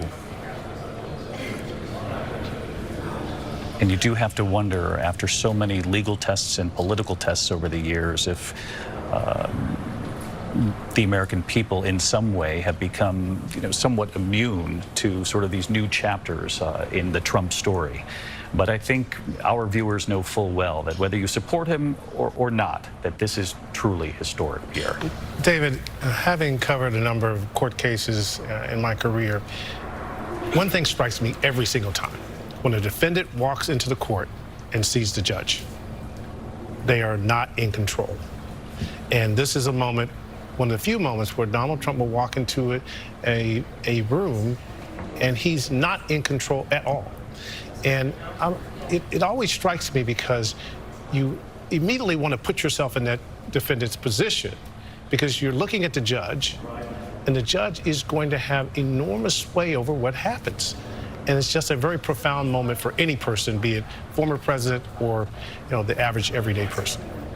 The judge in this case, Juan Merchan, in that courtroom. We know the DA, Alvin Bragg, also in that courtroom as well. And John Carl, you and I both know from interviewing the former president many times through the years, the political bravado that the public sees, we also know the other side of him, which he'll acknowledge the reality of the moment along the way. And it's certain in this moment, from our own reporting, Catherine John Santucci, describing him as melancholy in the last 24 hours, that he understands the gravity of this moment too. You can see it in those brief moments that we've seen him coming in and out of Trump Tower into the courthouse. He gave that brief kind of fist pump. But you can tell, I think anyway, having followed him and known him for so long, the weight of the moment he undoubtedly feels. And I think that's why he hasn't done a lot of what they initially said he was going to do. I mean, there was talk of him having a big event at Trump Tower. I think I mentioned to you earlier, David, there was even talk of him riding down the escalator to go down to the lobby on the way to being arraigned, kind of reenacting the announcement of his 2016 presidential campaign. But there's been none of that. He's been, he has been quiet. He's getting in and out of New York as quickly as he possibly can. I'm sure we're going to see him, going all out tonight in Mar-a-Lago, and he's been doing his social media. I mean, he actually issued a social media post from that motorcade down to the courthouse, once again, attacking this judicial system. And in fact, John, he said, heading to Lower Manhattan, the courthouse seems so surreal. Wow, they are going to arrest me. That was the message from former President Donald Trump on his way to court. Kate. Yeah, and we've been using the term he's under arrest, and I think it's worth pausing for a second. I think we think of arrest as just involving handcuffs, but arrest means you're not free to leave, and he has not been free to leave. He is under arrest since he entered that courthouse. A very different scenario from what he's used to here. Absolutely. He's the most powerful person in most rooms. As John was just saying, he's going to walk, and Pierre, he's going to walk into that courtroom, and he is not the most powerful person, the judge, the DA, but certainly not former President Donald Trump. I think just the facial expressions of the officers in this hallway say a lot, Dan. Yeah, I mean, look, they know this is a big deal. And as you said, David, whether you support Donald Trump or you don't support Donald Trump is irrelevant, I think, for the purposes of the law enforcement that are there. They're there to do a job. They know it's an important one. They know this is a serious moment. They know that they have to take this seriously. They know that the cameras are focused on them. And so, I think that this is reflecting that. But then again, there is also something about this, and while this is very different from what happens every day in this courthouse, most people who aren't lawyers would know this courthouse from jury duty. And that's about it. But these are the same officers who are there. Many of them, they've obviously enhanced the number there, who work in these courtrooms every day, who work with the juries every day, and they're just there and doing their job. They are doing their job. We saw a gentleman in the suit there and the pin, which gives it away to Secret Service, Pierre. Layers of law enforcement gathered throughout Manhattan today. The barricades, a couple of barricades deep outside the courthouse, outside Trump Tower. That is usually the case, though reinforced, obviously knowing that the former president was coming back to New York from Mar-a-Lago. Just the coverage in the last 24 hours on cable news, the live coverage of his plane taking off from Florida and then landing in New York. Surreal in nature. Though reminiscent of other inflection points along the way in covering Donald Trump, his political career. And now it brings us here to criminal court in Lower Manhattan. Every time we hear one of those tones or those bells, we wonder, is it the elevator? Is it some sort of signal? Now, we do know that they had always intended to have this arraignment at about 2:15 Eastern here in New York. We know from Aaron, John, Catherine's reporting that the president has been fingerprinted, has been processed, booked like any other criminal defendant already. That what's transpired here in the interim is that the former president and his legal team have now been given the indictment. It's important to point out that they also had no hint, like the rest of us, waiting today to see what Alvin Bragg is going to present in this courtroom as far as the indictment against Donald Trump. They have not seen it until today. So this trip up to the 15th floor, in this elevator that's been reserved for the former president will no doubt include, at some point along the way, a moment to read through this indictment, to digest what they will be in that courtroom to face. And Terry Moran, this notion that once you walk into a courtroom and you're before the judge, there's nothing more stark than that moment when you realize the judge is now in control. Absolutely. Having spent a lot of time in courtrooms covering trials, as Dan did as well, that is an ominous moment for anyone in the position of Donald Trump, and we should spare a thought right now for the many, many thousands of Americans who aren't famous, who have come within the grip of the long arm of the law, justly, maybe some unjustly. Donald Trump now as well. And I always thought covering trials, going into courthouses around the country, that I was lucky to be a reporter, because you always see people having the worst day of their lives. They're under arrest, or they're family members of those who are under arrest. They're facing just an ordeal, one that they may well have brought on justly on themselves because of their conduct. But this is a personal drama that even someone as defiant and public is as strong as Donald Trump has been in the face of all kinds of impeachments and civil cases and accusations and getting caught red-handed on tape doing things. This is different. Enormous pressure on the former president, who's now running for president for a third time. But Terry, also unspeakable pressure on this district attorney. There are a lot of people in this country who want to know why this indictment and why now. Absolutely. And in fairness, and to be straightforward, this is a highly unusual prosecution in its process. This district attorney ran for office. He asked voters to support him because he communicated to them that he was the kind of person who had what it takes to get Donald Trump. He boasted that he'd sued the Trump organization, Donald Trump, before in a previous capacity. He said he would hold Donald Trump accountable. He politicized the investigation. When he got to office, he did halt the investigation that was then underway. In that office, the Manhattan District Attorney's office, he decided to do away with that one, which looked at whether Donald Trump had inflated his assets. And then he reached back 6 years to resurrect the Stormy Daniels case that his predecessor had declined to prosecute, that federal prosecutors had declined to prosecute. This is a highly unusual course, and it does, for supporters of Donald Trump and for others who see the way the law usually works, bring to mind the words of the great Justice Robert Jackson, who said prosecutors should choose their cases. They should not choose their defendants. And that is why many who know Alvin Bragg in this, in the legal world, have said he knows the stakes here too, and a lot of questions about what the public will learn and what the former president has already learned about what's inside this indictment.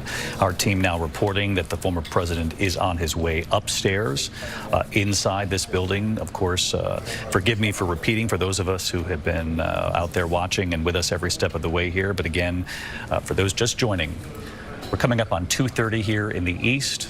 The former president in Lower Manhattan. This is criminal court. You're looking at the 15th floor. The former president will be brought up through an elevator, again, usually reserved for the judges.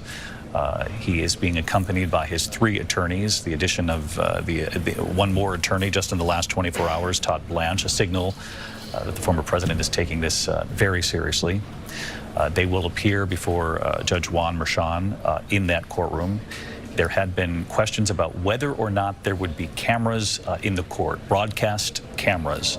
The Trump legal team fighting in the last 24 hours, making the case before the judge that would create a circus-like atmosphere. So no cameras. There's the legal team right there. The 3 members of former President Donald Trump's legal team entering the courtroom. And obviously, it would signal that soon after the former president will enter that courtroom as well. We already saw Alvin Bragg, the DA in this case, enter the courtroom about 15 minutes ago. Before them, they're now in the courtroom themselves. They have briefed their client, I would presume, on the indictment, given our reporting that after he was booked, the former president, and here he is.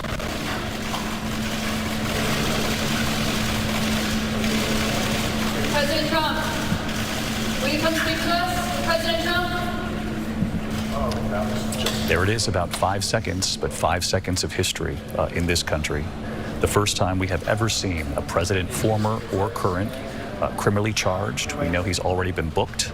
He is a criminal defendant entering a courtroom in Lower Manhattan, John. And that did not look like somebody that was celebrating a moment that he would be able to capitalize for his campaign, as some of his people have suggested. This is the thing that seals his Republican nomination because it unifies Republicans against the prosecutor. He looked like a man very unhappy to be there. He was with his legal team, the three lawyers you mentioned, but also Boris Epstein, one of his close advisors, and I saw Jason Miller follow on. So he's got the legal team there, and he also has his political team.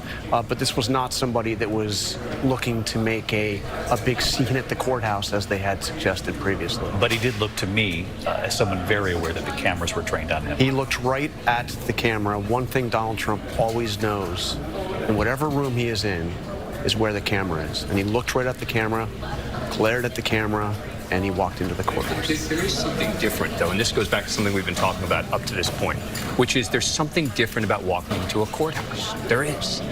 There's just a different feeling that even if, when he gets back to Mar-a-Lago, he starts, going back to much of the rhetoric that he's issued about this DA, et cetera, when you're in the courthouse, particularly in a courtroom, but even in the courthouse itself, there is a sort of somber sense in the, it's not a happy place.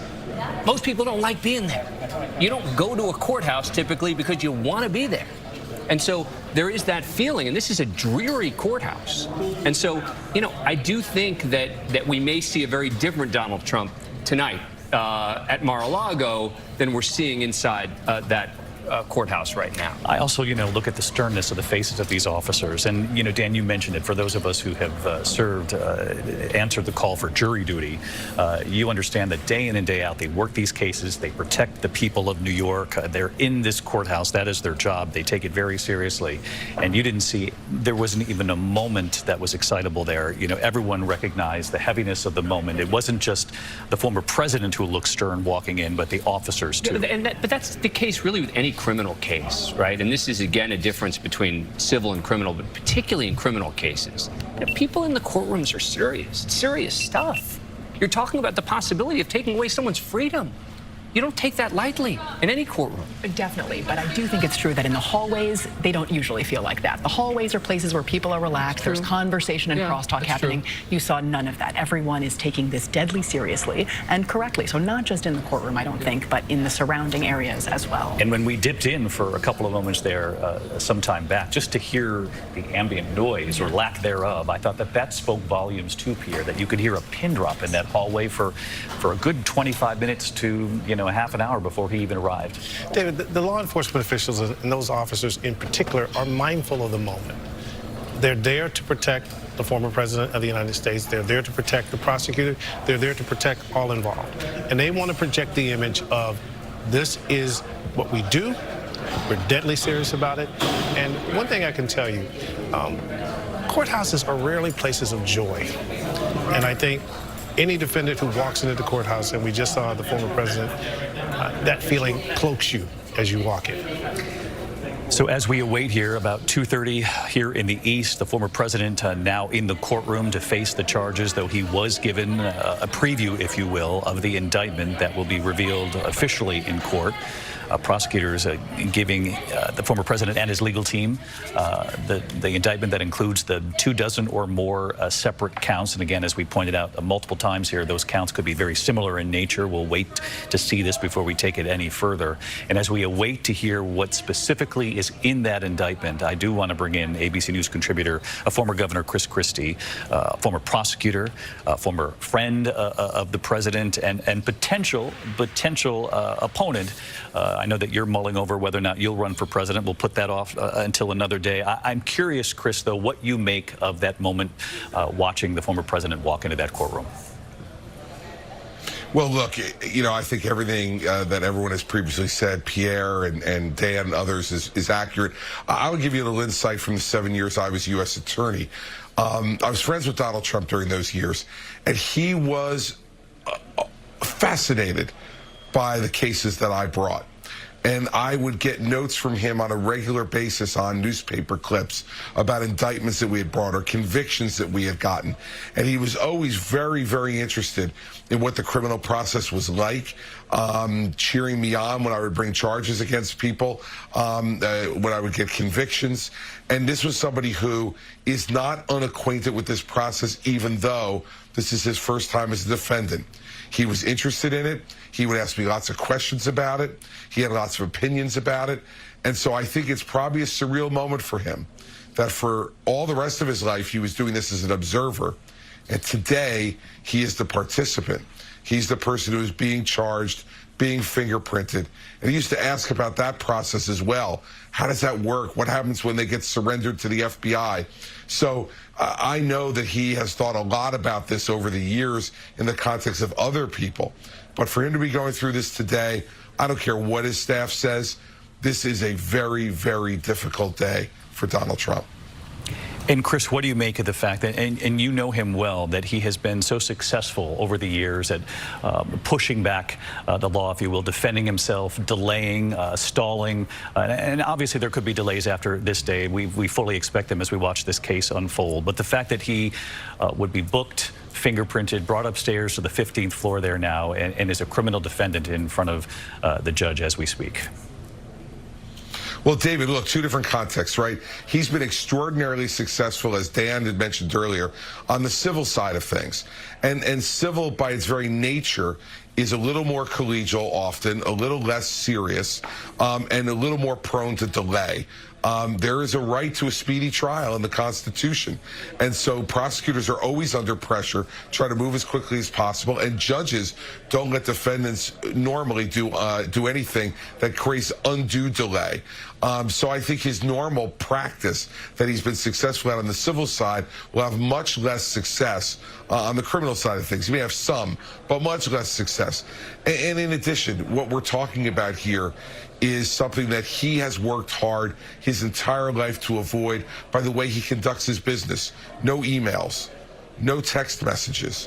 When he speaks to you about business, he speaks in a kind of code language where you don't always know exactly what he's saying, but you kind of get a feeling for what he's implying. He's done all that because I think Roy Cohn taught him to do that, not to have any paper trail.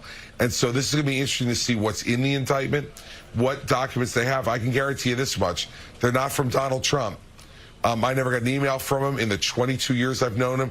Never got a text message from him in the 22 years I've known him. He just doesn't do it. So fascinating, Chris, when you describe those notes on newspaper clippings, and we've heard that anecdote from so many people who have interacted with Donald Trump over the years. I just got to ask you before I let you go, and I know you're going to be with us throughout the afternoon here, but before we let you go this time, if you think your one-time friend ever thought that he, after writing those notes to you, congratulating you on indictments through the years, if he would ever find himself in this position? No, I don't think he ever thought he would, because I think he thought he was too clever to ever wind up in this situation. Too clever, too careful, too smart to ever wind up in this situation. And so I think there are two things going through his head today. Of course, as everyone has said, the political thoughts of, well, you know, I could make this okay for myself, I could fight. But there is also, I think, the overwhelming thought going through his mind right now is, how the hell did I get here? How did this happen to me, and how am I going to get out of it? Former Governor Chris Christie, former prosecutor himself. Chris, thank you. Always appreciate the context that you bring to the conversation. I want to bring back in John Santucci, who has been reporting out inside Trump world these last 24 hours. And John, you were describing last night at Trump Tower, huddled with his attorneys, his beefed up legal team, if you will, that solitary ride in the motorcade by himself with the Secret Service on the way to Lower Manhattan down the FDR along the East River, part of the city that you and I know very well, and certainly the former president does, native New Yorker, and to find himself inside this courtroom. What are you learning from Trump world so far as to his mood, his temperament on this day going through this, and what more can you share with our audience about what he might be thinking as he now enters that courtroom? David, I have to tell you, as we were all reacting in real time, aides, people close to him for many years text me, people that don't even work for Donald Trump anymore, saying, wow, just that visual, that reaction of him coming through the door. As one person just wrote to me, he's really mad. Like, I've never seen him that mad, that stone cold face. He kept a tradition, as John Carl noted. He found the camera, but Donald Trump looked just almost frozen in this moment. I really do think Dan touched on this earlier, and it's true. You know, just being in that building, it weighs on him. It weighs on him being back in New York City. You know, Donald Trump, you know, wanted to spend the rest of his life at Trump Tower. He's hardly up here anymore. And as I reported earlier, a melancholy mood, David, though he is upbeat, the fact that he is there by himself right now is just shocking. And to see that image that's on the screen right now of Trump sitting at court, flanked by his legal team, just looking over, I don't even think Donald Trump believes he's here in this moment. What you are looking at are, thanks to you, John, the first image from inside the courtroom. We had been told there would be still photographers in court to capture images before the proceeding began. And in true form, John, as you had mentioned earlier, I mean, look, the former president finding the lens, even in this particular moment. And, you know, it doesn't take us to point out that he doesn't look like a happy man in these images. Obviously, he knows the weight of what he's going through in this moment, flanked by his legal team. But again, to see him looking at the lens, taking it on straight on. His eyes locked on the camera, just as it was locked on the video camera as he walked in that hallway, just as it was when he walked into Trump Tower last night. He knows that these images will become defining images of Trump's career, of Trump's life, of Trump's political career. I mean, it's extraordinary. I see the anger. I see what John Santucci's referring to there, but it's not just anger. There's a weight, there's a sadness. I kind of think the last time I saw him look remotely like that was the moment that he got back into the White House after his rally during COVID at Tulsa, when it was the one rally where nobody showed up, and he walked out of Marine One. He had a red Make America Great hat scrunched up in his hand, his tie undone, and he looked like a defeated man. That looks like an angry Donald Trump, and it looks a bit like a defeated Donald Trump. In the foreground, closest to us there in the photograph, is Todd Blanche. This is the lawyer added in just the last 24 hours. And the significance of that move, Kate? I think it's right. They're taking this very seriously. So Trump already had several lawyers, right, experienced lawyers he brought on, this high-powered former federal prosecutor. Seems to me they're taking these charges extremely seriously, whatever the rhetoric suggests. And you can see that, of course, in these images. I mean, one thing I thought of is a line from an opinion out of the Supreme Court a couple of years ago where Trump was actually trying to fight Bragg's predecessor, Cy Vance, getting some documents, financial records. Supreme Court rejected Trump's efforts and said, a king is born to power and can do no wrong. The president is of the people and subject to the law. So even the president is subject to the law. Certainly an ex-president is, and you can really see that in these images. And I think you're going to see different roles for the different lawyers in this case. Joe Tacopina, who you see there the furthest in the picture, is very close with the family of Donald Trump, with Kimberly Guilfoyle and Don Jr. And I think that that's how he was initially brought into this case. And I think now you're seeing Todd Blanche being brought in to be maybe the lead sort of legal voice on this. Joe Tacopina has been on TV. The public face. The public face, right. He's been fighting back. He knows the words Donald Trump wants him to use on television. He knows the message that Donald Trump wants to convey. But that's different than what you argue in court. I mean, we saw, for example, in the 2020 election legal arguments, Rudy Giuliani sometimes would argue one thing in court and then come outside of court and say something very different. Here, at least, you have different lawyers who can take on different roles in the Donald Trump defense. And again, this comes back to the intersection of politics and the law, which is some of the lawyers, Joe Tacopina, can maybe be the face of the team, can be out there, can be defiant, can be battling it out for Donald Trump. And yet inside court, you'll have different lawyers making very strictly legalistic arguments. I think that in and of itself underscores the argument most of all that he's taking this seriously. Yeah. As you pointed out, Rudy Giuliani played both roles along the way in so many of these moments. In this case, you have the public face to the right there on the screen, and then the two attorneys on the left, Susan Nicholas, obviously, and then the lawyer added, Todd Blanche, in the last 24 hours. They are on President Trump's right-hand side, the former president, our far left-hand side. And it's your belief moving forward that we'll see a lot of Mr. Tecopina, perhaps on Good Morning America and on other programs, but the two on the left will be making legal arguments almost immediately. We've heard, almost immediately there'll be motions to dismiss, if you will, to delay. That will be the work that they get working on immediately. I think so. I mean, look, Joe Tacopina would tell you he can make these legal arguments himself and that he's perfectly qualified, et cetera.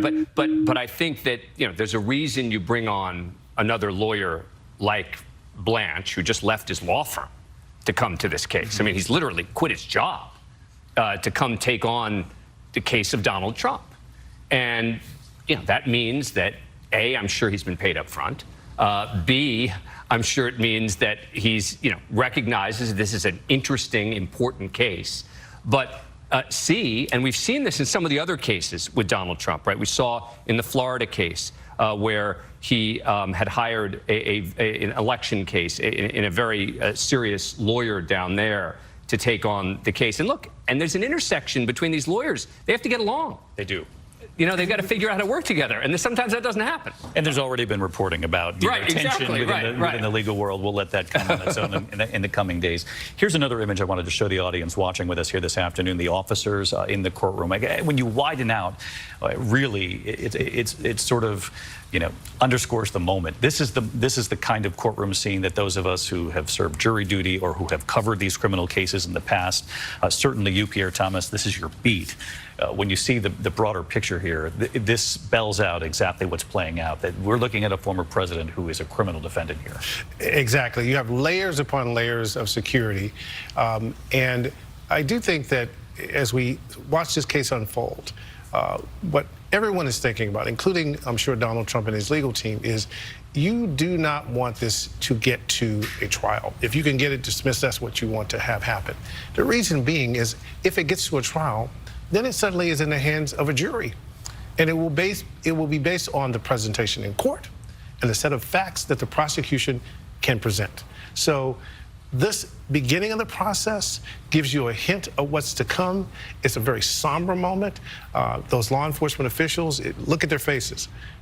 This is about business. And when you're in court, that's the thing that often strikes you, David, is that there's a certain amount of protocol, and the fact that once the train starts down the track, it started, and there's nothing you can do about it until it's resolved. There had also been questions about what Judge Juan Merchan would expect in his courtroom. And just from the first initial images here, there's no question that everybody involved in this environment right here is taking this seriously. The president may have tweeted on his way there, but I can guarantee you he will show that judge respect in the courtroom. Pierre Thomas, our Chief Justice Correspondent. Pierre, thank you. I wanted to ask Aaron Kotursky, who's just outside the courthouse, and we'll stick with these images here because it is what we have, and we knew that this would be the story until we learn more from this indictment. Aaron, it's your understanding that the president was in fact fingerprinted, but no mugshot, and obviously we can see no handcuffs?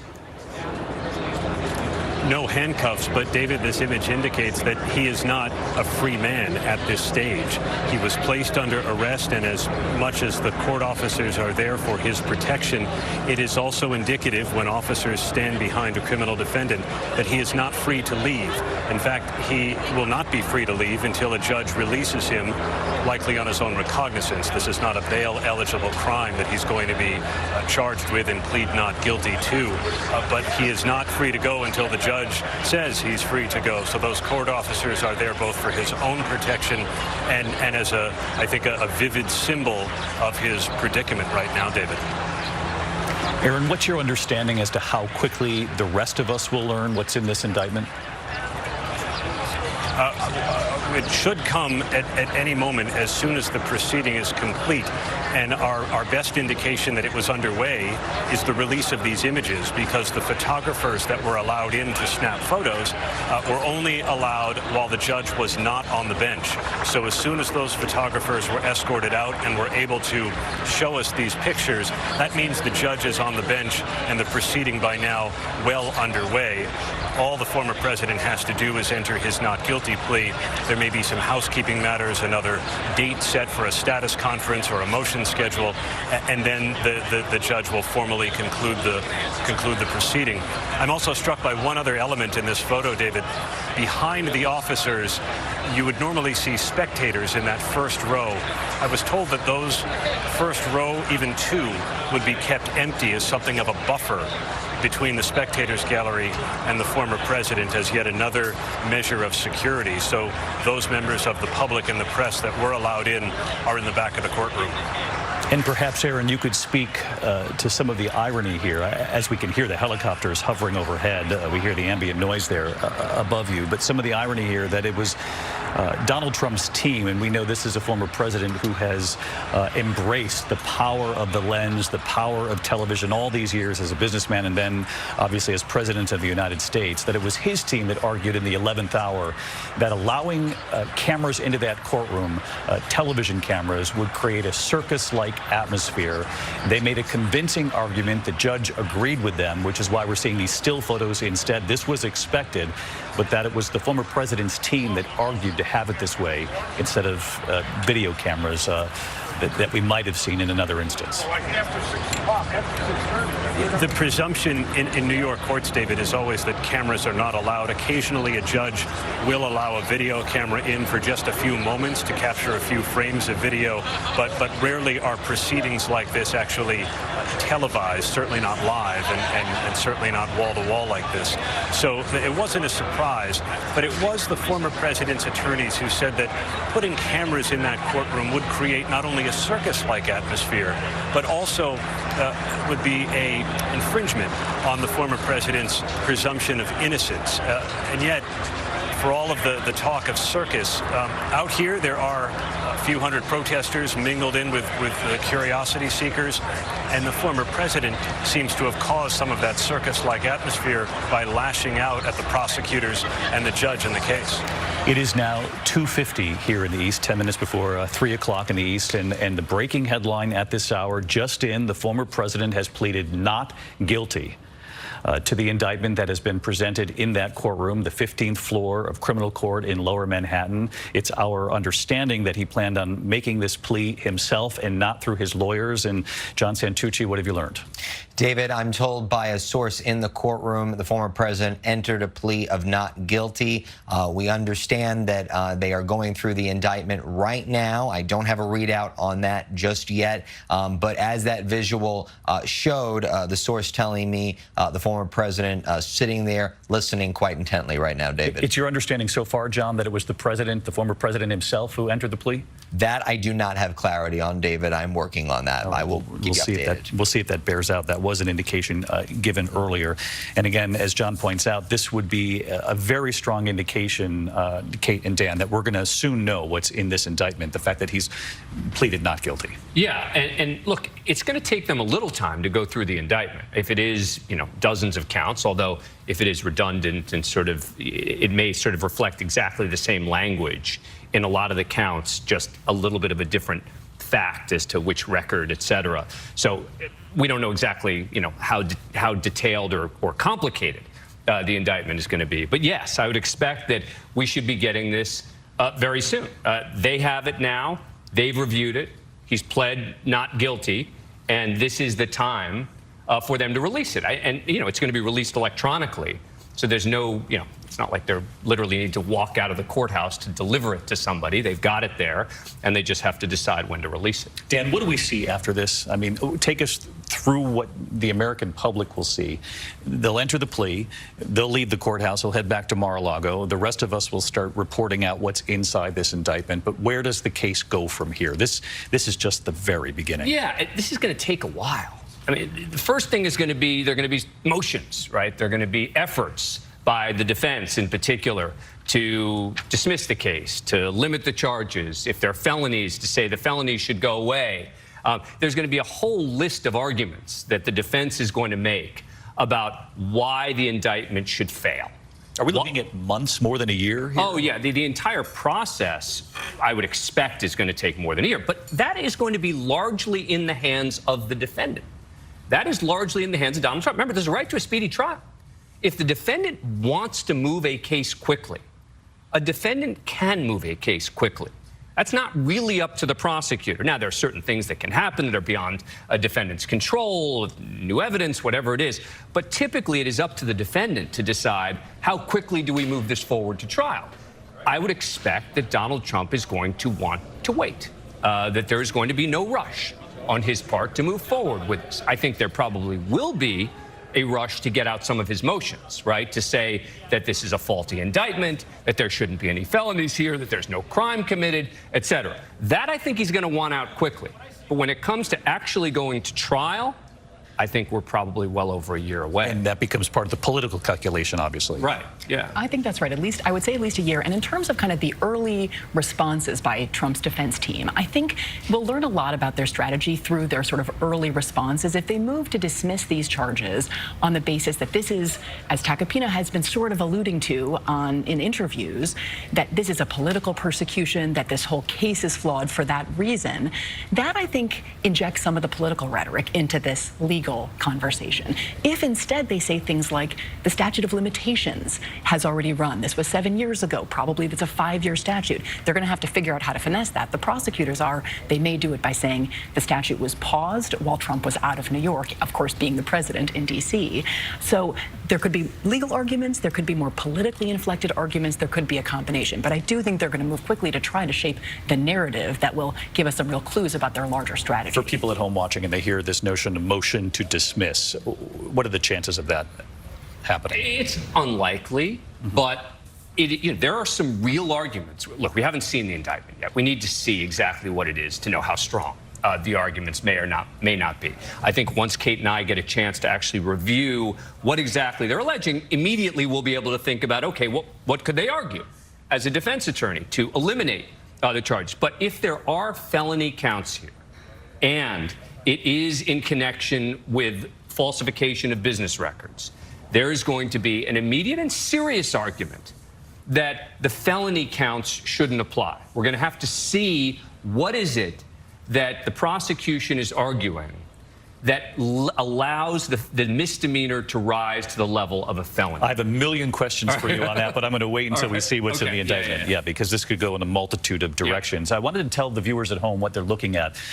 Beneath me there on the screen, that's, I gather, Mark Burstein, that's the hallway there on the 15th floor. Yeah, these are the live pictures, and we will see the president one more time when he leaves the courtroom after they list the charges, the counts in this indictment. As Dan Abrams has been saying here, there's a good chance that many of these counts are very similar in nature. Again, we simply don't know. That is widespread speculation. Multiple outlets suggesting that will be the case today. We are eager to get the indictment. We should have it shortly thereafter. We do know that as you look at this, that the former president was given this indictment, but not long before he entered that courtroom. He was brought into the building. He was booked, fingerprinted, and as Aaron Kotursky said, no handcuffs, no mugshot, even though mugshots really aren't used in New York State anyway. There had been many questions about whether or not that would happen with the former president. A lot of the argument was he's one of the most, if not the most famous face in the world at this point. Why would you need one? He's now in that courtroom, though. The charges are being listed. They're being explained. He's entered a not guilty plea. John Santucci reporting that out. What we don't know is whether or not he entered that plea himself. Though there was a suggestion early on that he would. Flanked by his expanded legal team, we know that the lawyer to the left there on the screen added in the last 24 hours a real signal that the former president recognizes what he's up against, whether or not you believe in the merits of this case or not, that he's not going to chance it, that these three attorneys will be the faces, and perhaps there will be, tweaks along the way of the legal team. We have seen that before, haven't we, John? We've seen all kinds of churn in this legal team. I just want to make one point about what Kate and Dan said about this likely taking a year to get to trial. Just put that against the political calendar. About a year from the day before yesterday is going to be the Wisconsin primary, which would have followed probably enough primaries to clinch a Republican nominee. The Republican convention is about 15 and a half months from now. So if you have a trial that starts in roughly a year, depending on how it plays out, you could have a jury deliberating on the eve of a Republican convention. I mean, this is playing out against a political calendar, and it's not the only criminal case that will be. just extraordinary, John, when you think about it in those terms. It's also fascinating to watch this unfold, and I use that word carefully, when you think about the Republican opponents that he will face in this primary process. Obviously, Ron DeSantis hasn't declared, but very much looks and acts like a presidential candidate. But he, Nikki Haley, Mike Pence, with the exception of the governor you interviewed in the recent days, Asa Hutchinson, everyone else, though, is rallying around the man they would like to beat for the nomination. What he's done is he's forced his potential opponents and some of his actual opponents to come out and defend him on this case. Now, not everybody's going to do it. You mentioned Asa Hutchinson. I mean, we'll see what happens with Chris Christie, who was just on, with us. If he ends up running, he's also been quite calling this a serious case. But look, we see Republicans, by and large, coming to Donald Trump's defense. The only statement I've seen so far since he walked into that courtroom has been from the number 3 Republican in the House, and she has come out, Elise Stefanik, and she has attacked the judge, attacked this process, and put it directly in the context of the presidential campaign, saying that Donald Trump will defeat this the way he defeated the impeachments, the way he's defeated other investigations, and he will get elected president in 2024. That's the number 3 Republican in the House, using this as an opportunity not just to defend Donald Trump against these allegations, but also to put it in the context of the presidential campaign. John Carl on the political implications and the race for the White House, which we cannot forget is well underway. I want to bring in John Santucci, who has some initial reporting on the counts. We don't know if this is all of them, but John, what have you learned so far? David, so far we have that this indictment includes 34 counts. They are 34 counts that are felonies, David, and they are falsifying business records. That indictment just unsealed in criminal court. Obviously, no one coming out just yet from those proceedings. They are still ongoing. But as we reported just a few moments ago, David, our understanding is that the former president has pleaded not guilty to all of those counts, David. All right, so you've heard that from John Santucci. He's reporting 34 felony counts falsifying records. For those of us who aren't lawyers, what does that mean, Dan Abrams? Well, that's what we expected, right? We expected that the charge was for falsifying the business records, and this relates to the hush money payments. This was that the hush money payments were categorized as legal fees.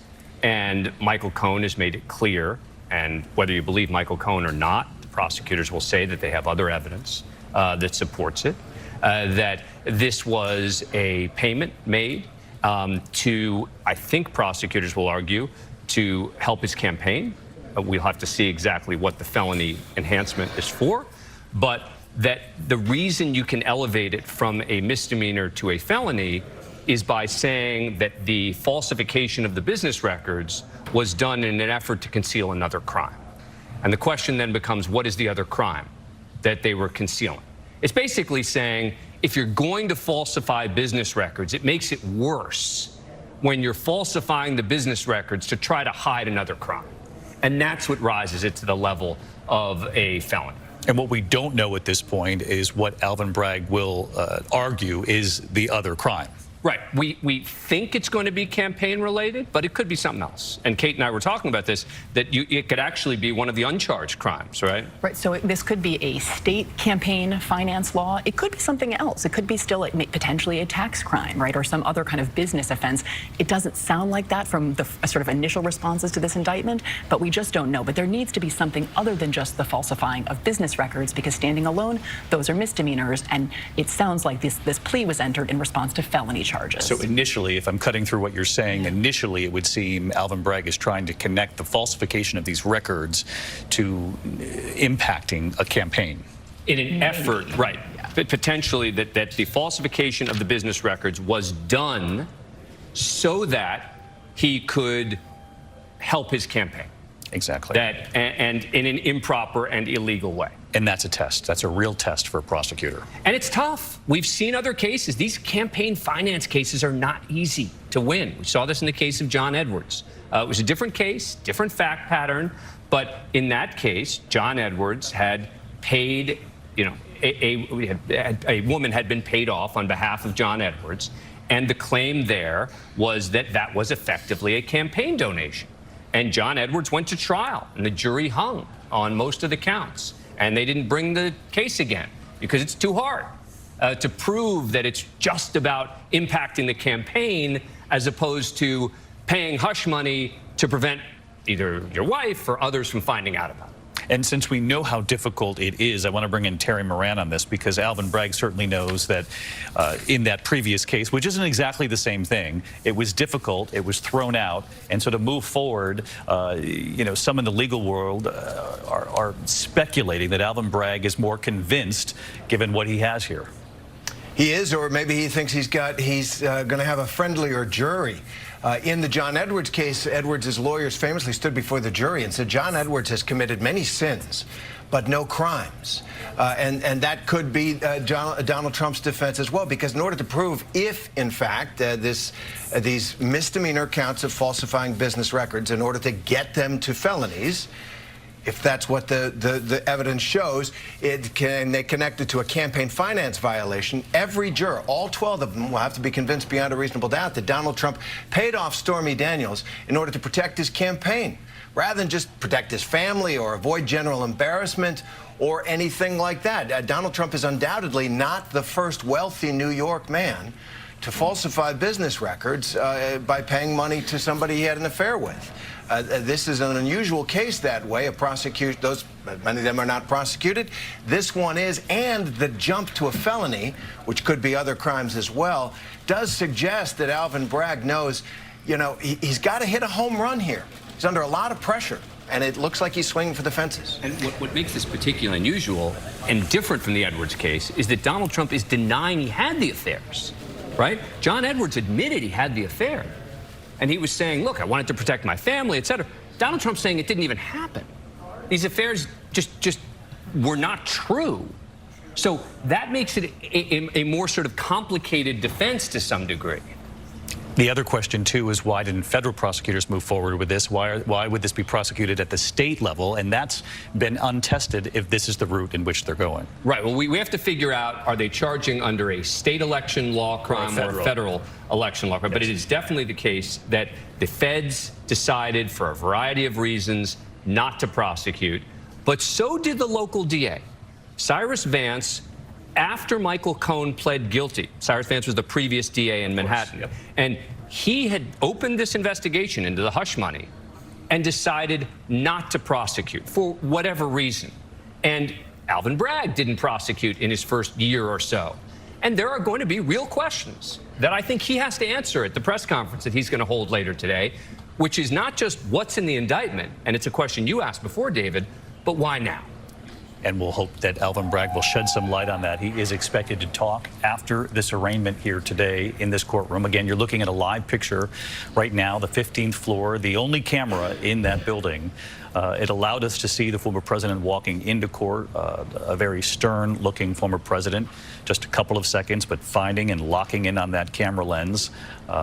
Some would say it plays to his skill set. He knows where to find the camera. He went into the courtroom, and then the only cameras that were in the court are still cameras because his legal team successfully argued before the judge not to have TV cameras in the courtroom, saying it would create a circus-like atmosphere, which explains the still photos. Those photos come to us moments before the proceedings began. Again, our team, Aaron Katursky, John Santucci, Catherine Falders, all joining in reporting at this hour that the indictment is 34 felony counts of falsifying business records.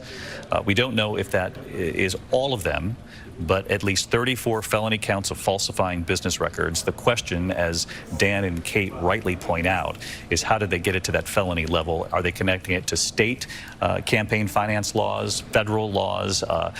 Either route would be a challenge for the prosecutor. And again, when we talk about a speaking indictment, it's largely believed that Alvin Bragg in this indictment, once the public gets its hands on it, will offer one of these speaking indictments, essentially the narrative, the story behind why the DA would choose to bring these charges against a former president, would choose to make history in this unprecedented moment that we're witnessing, why they rose to this level. We'll learn much more about all of that as the day wears on. But what you're looking at right now in that hallway, of course, the layers of security, they clearly, you can see it on their faces.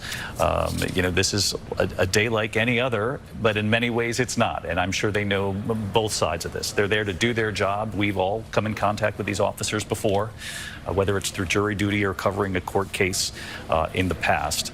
They just happen to be there on a day when the former president is the criminal defendant. Aaron Katersky continues at his post just outside criminal court.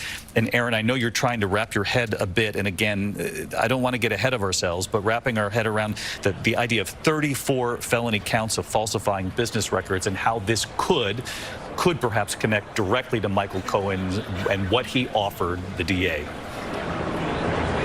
I can get to 33 so far, David, just based on what we know about the reimbursement of the $130,000 from Donald Trump to Michael Cohen, his one-time fixer and attorney who actually wrote the check to Stormy Daniels in the closing weeks of the 2016 campaign. There were 11 reimbursement checks sent to Michael Cohen, and each of those can represent a count. There's the bad check, there's the bad invoice, and then there's the bad entry on the Trump Organization's general ledger. So 11 reimbursement payments times each of those three things gets you to 33 felony counts, assuming the counts have been elevated by some underlying crime, some reason why the business records were allegedly falsified. What's the 34th count? Still waiting to find out as we wait to get our hands on that indictment, David. Again, the former president inside court now for well more than a half an hour as they go down these counts. He has pleaded not guilty to the crimes laid out. And as we were talking earlier, we believe going in, and we wanted to wait until we heard officially, but we believe going in that many of these counts would mirror one another, and that's exactly what we're seeing play out. Yeah, and you heard Aaron Katersky laying it out there, right, which is that it's all out of the same series of events and that there are numerous counts, which is not atypical of prosecutors laying out a case and filing a series of charges. I want to read, though, from the actual definition of falsifying business records in New York State. It's with the intent to defraud that you make or even cause through other means a false entry in an enterprise's business records. Pretty straightforward as to what it is. Now, whether all of these will fall under this section, because there are a number of subsections under this, we shall see. But that's the basic law that you're talking about here. And, there are going to be questions that the defense will raise about what does it mean, the intent to defraud? Well, who were they trying to defraud? Joe Tacopina has been on television many times saying, who was the victim here, et cetera. And there will be debates and discussions about the legal definitions, et cetera. But the law, pretty simple. I want to bring in Sarah Isgur to join the conversation. Of course, worked in the Trump years with the Attorney General, the Deputy Attorney General. And Sarah, you see a direct correlation here between the number of counts you're seeing here so far, 34 felony counts, and the guilty plea from Michael Cohen. Well, another option here, this is all pretty uncharted waters to take this state felony charge and need to tie in, as Dan and Kate were saying, to hide or facilitate some other crime. One possibility, of course, is this will be Donald Trump-related campaign finance violation. But another possibility is to tie it into Michael Cohen's plea deal. He was convicted of a campaign finance violation related to these payments as well. Again, it would be much stronger in that case because they would actually have a federal conviction. Otherwise, you actually have a local district attorney here trying to basically need to prove up a uncharged, unindicted federal case against Donald Trump, which I think will be a much harder uphill battle. Michael Cohen, of course. Sarah, thank you. Michael Cohen, a pivotal witness in this case. That's not being questioned. There is a lot of incoming for him as well.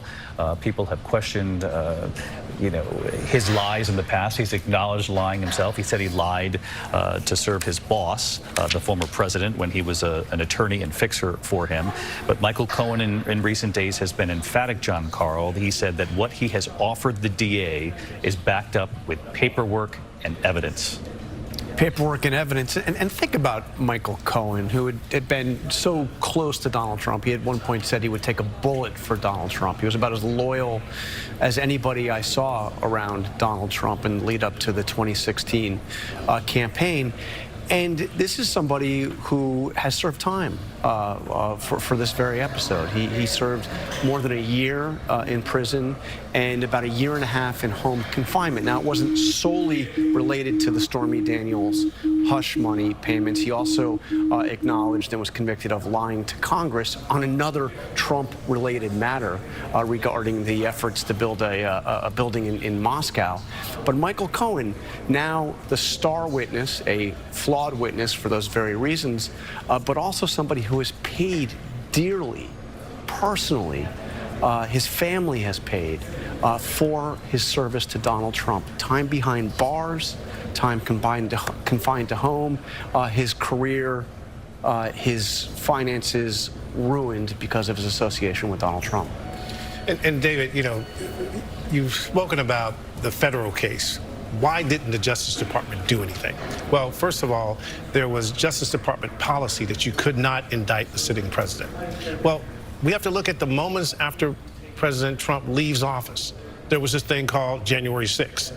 And I can tell you their attention immediately focused on what happened, what was the president's role in that. And so this case, in their minds, became secondary based on all the tea leaves that I've been able to report out. It was not something that DOJ was going to focus on. They have left this to the local prosecutor, in this case the district attorney, to proceed with.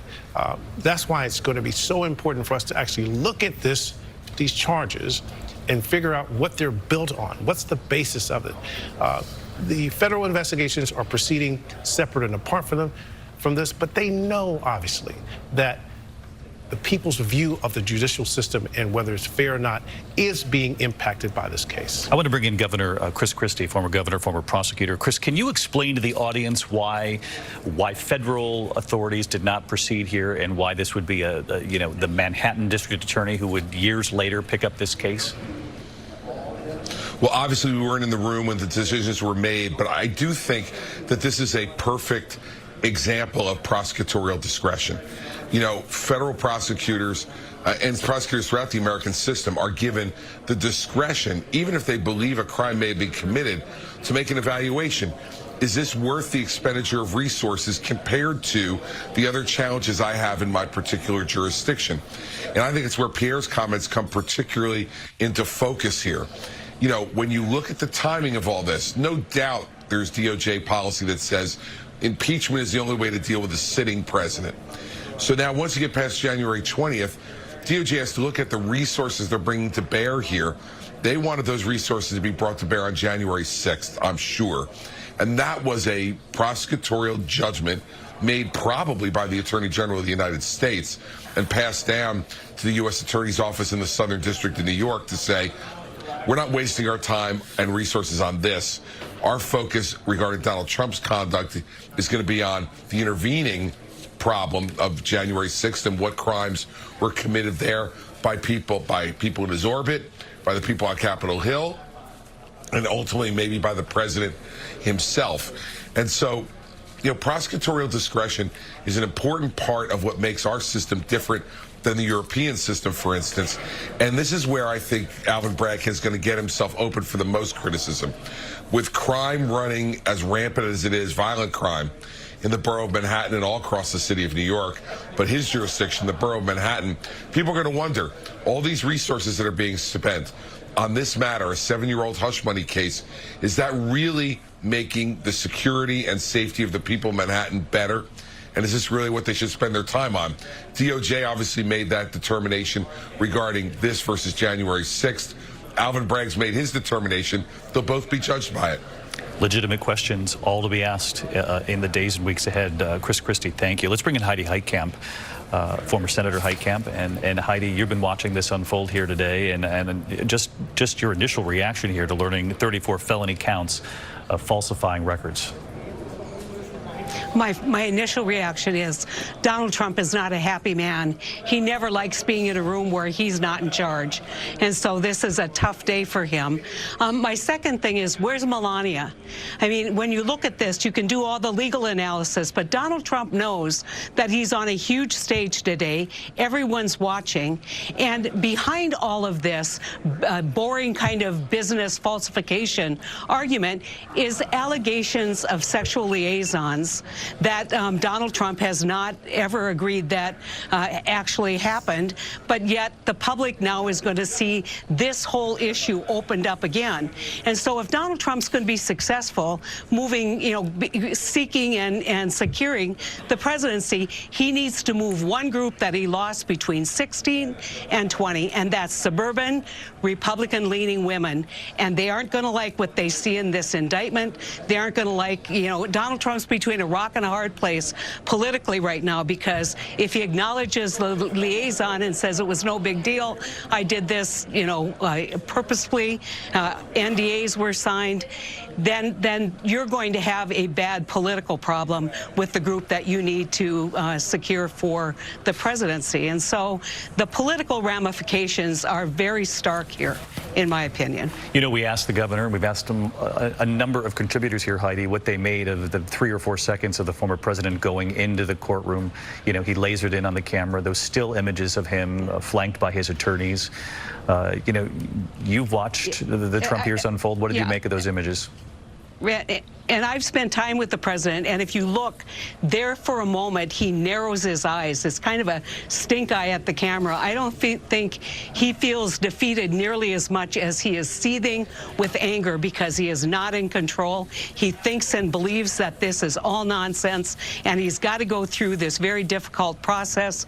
And at the end of the day, I think he's smart enough to know this may reignite the MAGA base. He may be the martyr for the MAGA movement, but this is not a procedure that helps him secure the presidency of the United States. Heidi Heitkamp. Heidi, we always appreciate your contributions as well. Our thanks to you and to Governor Christie. I want to bring in Mark Updegrove, presidential historian, LBJ Library, of course, in Austin.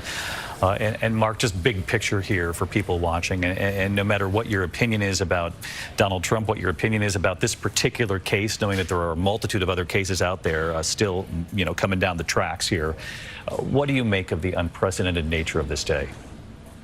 Well, you said it, David, and we hear it time and time and time again as it relates to Donald Trump. Unprecedented. I think it was mentioned earlier that infamous trip down the escalator at Trump Tower when Trump announced his candidacy. That was unprecedented. So much he did during his campaign in 2015 and 2016, unprecedented. So much he did in the White House as president, unprecedented, and now as a former president.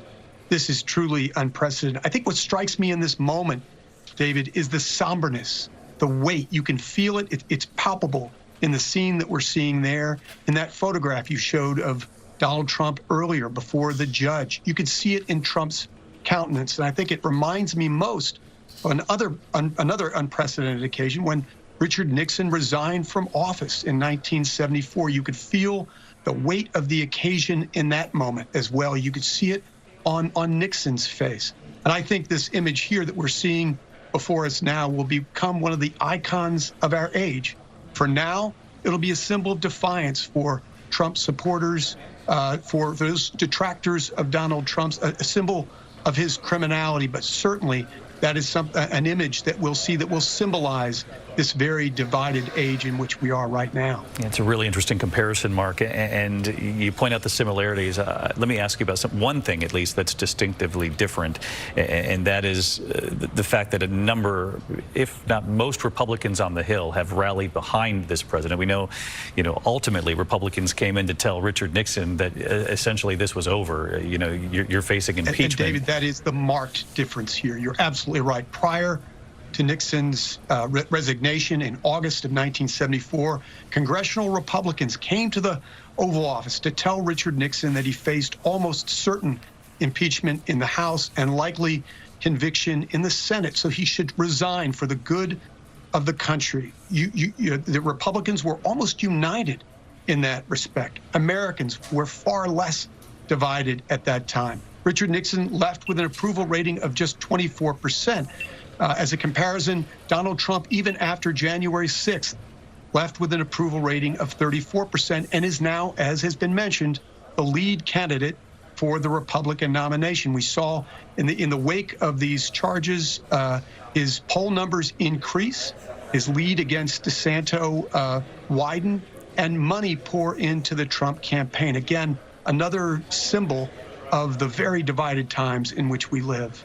And part of the unprecedented nature of this moment, and it will be fascinating to watch unfold, is what these Republican candidates do and say in the weeks and months ahead with all of these other cases pending, Mark. I'm curious if that's something, obviously, that you wait and will be watching closely. If there's a shift in tone, once you see where these other cases could potentially go with the Jack Smith, the special counsel investigating January 6th, the documents at Mar-a-Lago, not just the documents themselves, but obviously allegations of obstruction, and in Fulton County, Georgia, and the allegations that there was some pressure to, find the votes. People remember that recording. Whether or not Republican candidates who right now would like the nomination themselves but are still supporting Donald Trump, if that political calculation will change, given what we see in the months ahead here. It's interesting, David, we saw Trump come out with those NFT cards, those trading cards, a little while back, and one of them was of him as a superhero, but there has not yet been kryptonite for Donald Trump. This is another drip in the wake that affects Trump's candidacy. We have to remember that while he retains great strength among a certain segment of the Republican Party, he lost the election in 2020. There was a disastrous midterm for the Republicans last year, as mostly around the election deniers who were in Trump's camp. So we'll see what this charge and the charges in those other cases do to erode Trump's credibility and affect his candidacy for the presidency next year. It's anybody's guess. He has been almost impossible to predict. We use the term. Again, the Zoom connection tests us all the time, but that was quite a tease for Mark Updegrove. We'll get his final part of that thought, because it was a good one. And I do want to bring in Rick Klein, our political director, because, Rick, as our eyes are trained, there's some activity here, Secret Service coming out. Let's just stick with this live picture for a moment. There he is, the former president. Let's listen. President Trump, how did you plead? President Trump.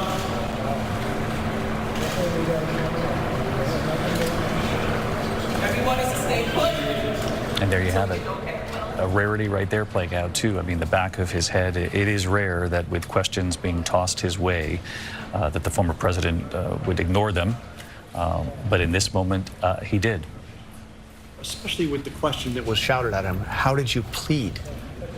I mean, I've been in that situation where you just want to say something to get a response, and he's usually pretty predictable. That was a pretty good line to put in the water, because he could have just turned around and said, not guilty, but he didn't.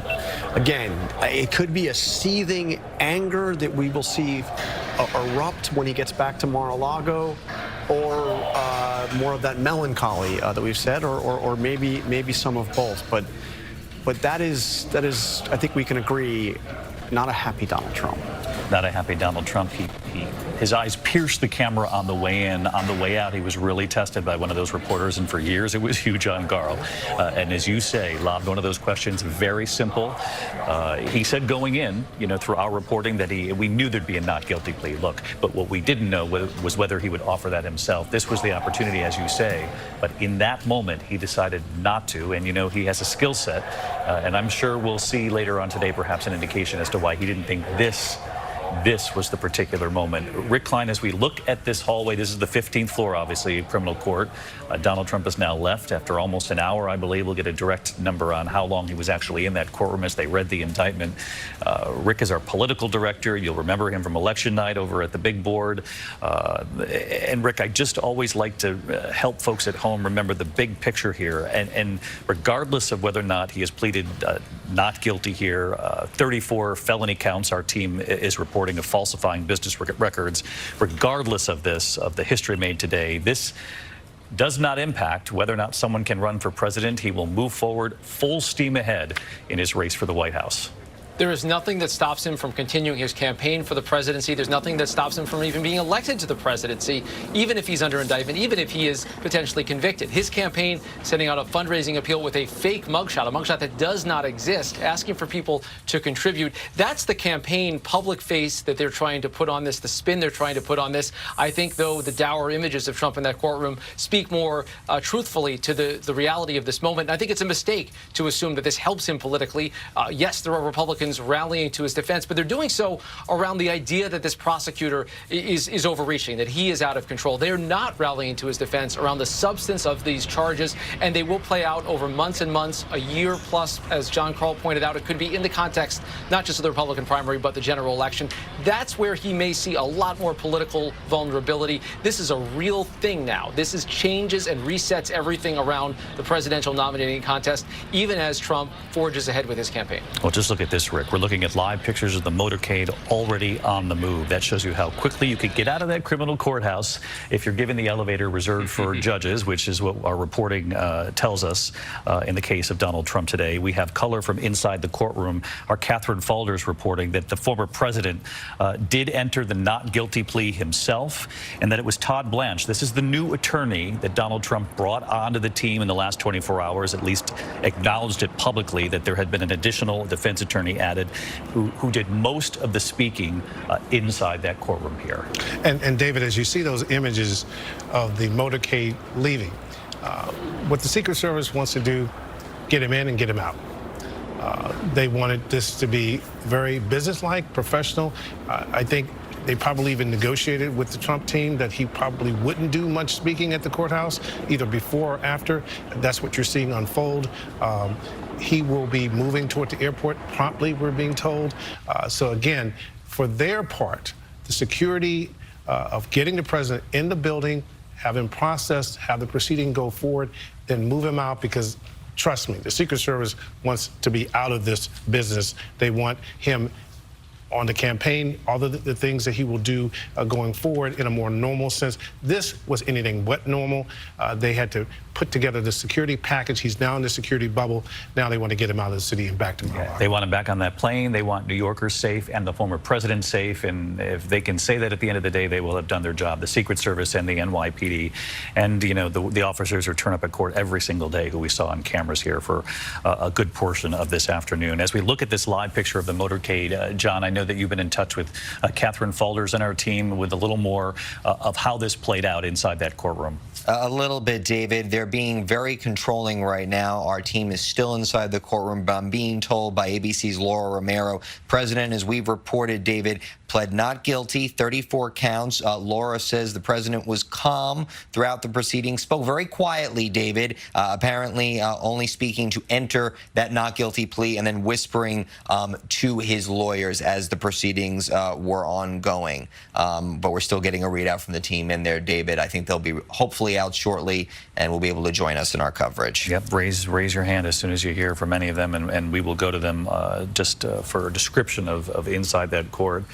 Here is an image right now of the former president leaving the courtroom. This is, of course, moments ago, since you're watching the motorcade on the left-hand side of your screen. But again, as quickly as he went into the courthouse today, no interest on his part of approaching those cameras. Perhaps that was just part of the speculation at the beginning of the day, or the bravado, until the heaviness of the moment starts to sink in. And I think it was smart, right? I think he dealt with it the right way, which is it's smarter for him to just take the proceeding itself seriously, go back to Mar-a-Lago, hold a press conference tonight where he completely bashes the DA and the entire process, right? At least it allows him to separate it out and to not suggest that he's not even taking this seriously, et cetera. Completely bashes? You think you'll hear some of the same rhetoric? Absolutely, absolutely. I mean, John would know better than me, but I would expect we're going to hear the same level of rhetoric. I don't think anything will have fundamentally changed from just having been in the courtroom. I would expect that he's going to bash the DA, he's going to bash the charges, et cetera, right? There are no ramifications for that now that he's appeared before the judge? No, I think, look, he's got his freedom of speech, he's got his right to make comments. As long as there's not a gag order in place about the case, he can say what he wants. Really, there's no legal calculation now? I mean, certainly the lawyers will counsel him to keep it down. You don't win any points by irritating or personally attacking a judge, by seeming to intimidate a prosecutor or witnesses. But Donald Trump is Donald Trump, and as we were talking about earlier, this is now his presidential campaign. Yeah. He's not just attacking Democrats anymore. He's just not attacking Joe Biden. As a matter of fact, that's going to become secondary. It already, in a way, has become secondary to his main focus, which is to say that he has been a victim, that these prosecutors are out to get him, and they're out to get him because what they're really out to get is they're out to get you, my supporters, across America. John, as you and I both know, as we study these live images right now, the person who will be studying these images the moment he's on that plane is the former president. You know, he was watching cable television last night. Can you imagine? You come into New York, you know, the night before you're going to be indicted. He's huddled with, as we've reported, his legal team, but also his handful of political aides. No family to speak of. Eric Trump was on hand for at least part of it, but he's there. He's hate-watching cable television, looking at how it's playing, how it's being covered. And I can guarantee you that's what will be on his airplane as he flies back to West Palm Beach. No question. And will he ask the question that you've heard before? You know, how did that play? My moment looking at the camera. Do you think that was the right way to handle that? I mean, he's going to be doing that, and he's going to be focused on what's going to happen tonight. And I think that one measure of how worried he is now, concerned he is about all of this, is does he stick to the script tonight? Because there will be a script. I gather that script is being undoubtedly, yes, tweaked as we speak. Yes. Now, whether or not he goes along with the tweaks, the suggestions from his team. Yeah, and what he does, but even after that, the question is, does he read what's in the prompter? Well, we're getting an interesting headline coming in right now. I want to go to Aaron Gutersky, who's in Lower Manhattan, because, Aaron, there was something the judge had requested when it comes to social media. Tell us about this and how far did this get? Well, we know that the arraignment itself, him pleading not guilty, David, took just minutes. But part of the reason why he was in there for the better part of an hour is the prosecutors gave a rather lengthy soliloquy in court. Part of that included showing the judge images of at least 2 threats that have been made to Manhattan District Attorney Alvin Bragg, who was there seated in the courtroom. And they asked the judge for a protective order in the case over all of the discovery, over all of the evidence that needs to be shared with the defense. We'll get a read shortly as to whether the judge granted it, but it just goes to show how charged this entire criminal case has been, that the prosecutors are asking for that protective order and making the judge aware of the threats to the prosecutor. Alvin Bragg had received a white powder in the mail in the basement of this building. It also contained a letter that said, "Alvin, I'm going to kill you." That followed one of the president's social media messages asking his supporters to protest on his behalf. And again, just to reiterate what Aaron Gutersky is reporting at this hour, prosecutors, part of what took up this time when we did not see activity, and we were waiting for activity in that hallway for the president to reemerge, part of that time was taken up by prosecutors who were making the case before this judge, Juan Merchan, that there should be some sort of a protective order, at least when it comes to social media, given the threats against the district attorney in this case, Alvin Bragg. That, according to reporting moments ago from Aaron Gutersky, what's unclear at this point, and this is the part of the sort of the fog of when we watch these events unfold, and not an event like this because this is unprecedented, but we will have more information as to whether or not that was granted by the judge a short time from now. We'll go back to Aaron as soon as he learns. I want to bring in Olivia Rubin, who's on the phone. Olivia is with our investigative unit, and Olivia, you witnessed some of this today. What can you offer as far as the temperature in that room inside that courthouse? That's right, David. I'm standing right outside the courthouse right now, and I can tell you we just ran out, and the temperature inside of that courtroom was very high. It was very tense, and like you've noted, it was an incredibly long hearing. It ran almost an hour. I can say one of the most remarkable moments was when the former president entered into that courtroom, and I can honestly only describe his face as almost having a grimace on it as he made his way to the front of the room where he sat at the defendant's table. And I know this was hinted at earlier, David, on the broadcast, but this is the former president of the United States entering into the courtroom as a defendant. And David, he had to wait in his chair there for the judge until the judge eventually came in. He told the former president to stand. He stood up. Trump sat back down, and ultimately the judge said, "Let's arraign Mr. Trump." And Trump entered that guilty plea on his own. He said, "Not guilty." And that was what kicked off sort of this longer hearing where the prosecutors brought up a number of issues. I know you mentioned the protective order. It seemed from the discussions that there was some agreement between the prosecutors and the defense that there could be this protective order as it pertains to discovery material. The prosecutors said that they only wanted Trump to have access to some of these materials in certain ways so that he could not disseminate them. The defense agreeing to some, the judge ultimately not weighing in. But I do also want to go to this remarkable moment that sort of sparked this conversation about the threats, where the prosecutor brought up the post. Of course, he has attacked the judge. He has attacked Bragg himself, who was in the room there. And this moment, David, where one of the prosecutors actually passed around copies of Trump's social media posts attacking people who were in that very room. And he walked over and he put those posts on Trump's defense table, David. A remarkable scene described by Olivia Rubin. Stick with us here, Olivia. Olivia describing how events unfolded inside that courtroom, Judge Juan Merchan's courtroom. Olivia describing the former president walking in. We saw the version from the hallway. Olivia saw it from inside the room, describing the grimace, the former president sitting down at the defense table, the judge in that courtroom asking the former president to stand, asking him what his plea was. Olivia describing the former president in his own words, saying not guilty, something that we thought would play out and did in fact play out in that courtroom. Olivia, I wanted to ask you more about the threats, because this is going to be part of this story unfolding that we're still learning about, this request from the prosecution that the judge impose some sort of protective order about threats moving forward, dangerous rhetoric, social media, if you will. What more can you tell us about that? And what was the reaction? You mentioned some of this was put on the defense table, I gather, in front of the former president. Was there any reaction? David, we could not see the former president the entire time there, but what I can say is that he sat in his seat and he was essentially stone-faced, looking forward. He did not crack a smile. He didn't seem to turn around and take in the room while he was sitting there. Of course, he would lean side to side as his attorneys would whisper in his ears. He looked attentively as he was speaking. He would blink and take it in. There was this moment where the prosecutors brought up potentially a conflict of interest with one of Trump's attorneys, and the judge looked directly at the former president and said, "I want to inform you that you have the right for conflict-free representation. Do you understand that?" It appears that the president nodded, which the judge didn't seem was good enough. He put his hand to his ear and he said, "I can't hear you." And the president had to speak up again and say yes.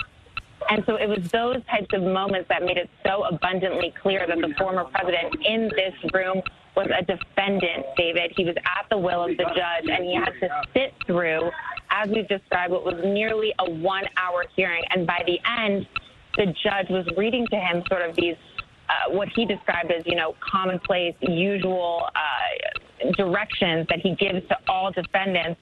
And as he was ticking through them, the former president is sitting in his seat and he's saying, yes, yes. And I have to say, by this point of the hearing, the former president's voice had gone a little bit hoarse. It was not forceful. It was not projected. He had kind of gotten to the end of his line here almost. And that is sort of where the hearing ended. Really important reporting from our investigative reporter and producer, Olivia Rubin. And one last question before I move on here, Olivia, because you were also the first window to Judge Juan Merchan for us as well. There had been some question about what the demeanor would be in that courtroom, business as usual, and what this is like when you juxtapose someone who has the skill set of the former president in the public eye, the public sphere, entering that courtroom, and how quickly the dynamic shifts when you're a criminal defendant. You're describing a situation where the judge is, asking for an answer and says, I can't hear you, asking the former president to speak up, if you will.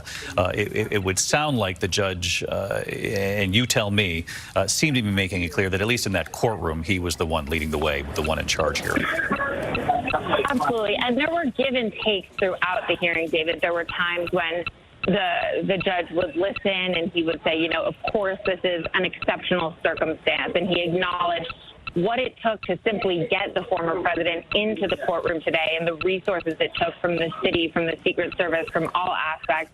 But there were also times when he would say, I do want to say this is what we would do with another defendant. So, for example, he did not outright allow the former president to not attend the next hearing in the case, which is, as of now, set for December. He said, in the interest of transparency, he could need to be here. There was not a final decision on that, but even just that ruling right there gives you a sense of what could be in store here. He did say, sorry, it's a bit loud outside the courthouse, but he did say he did not want to impose a gag order. He did not think we were there at all, because just like every other defendant, the former president has rights here.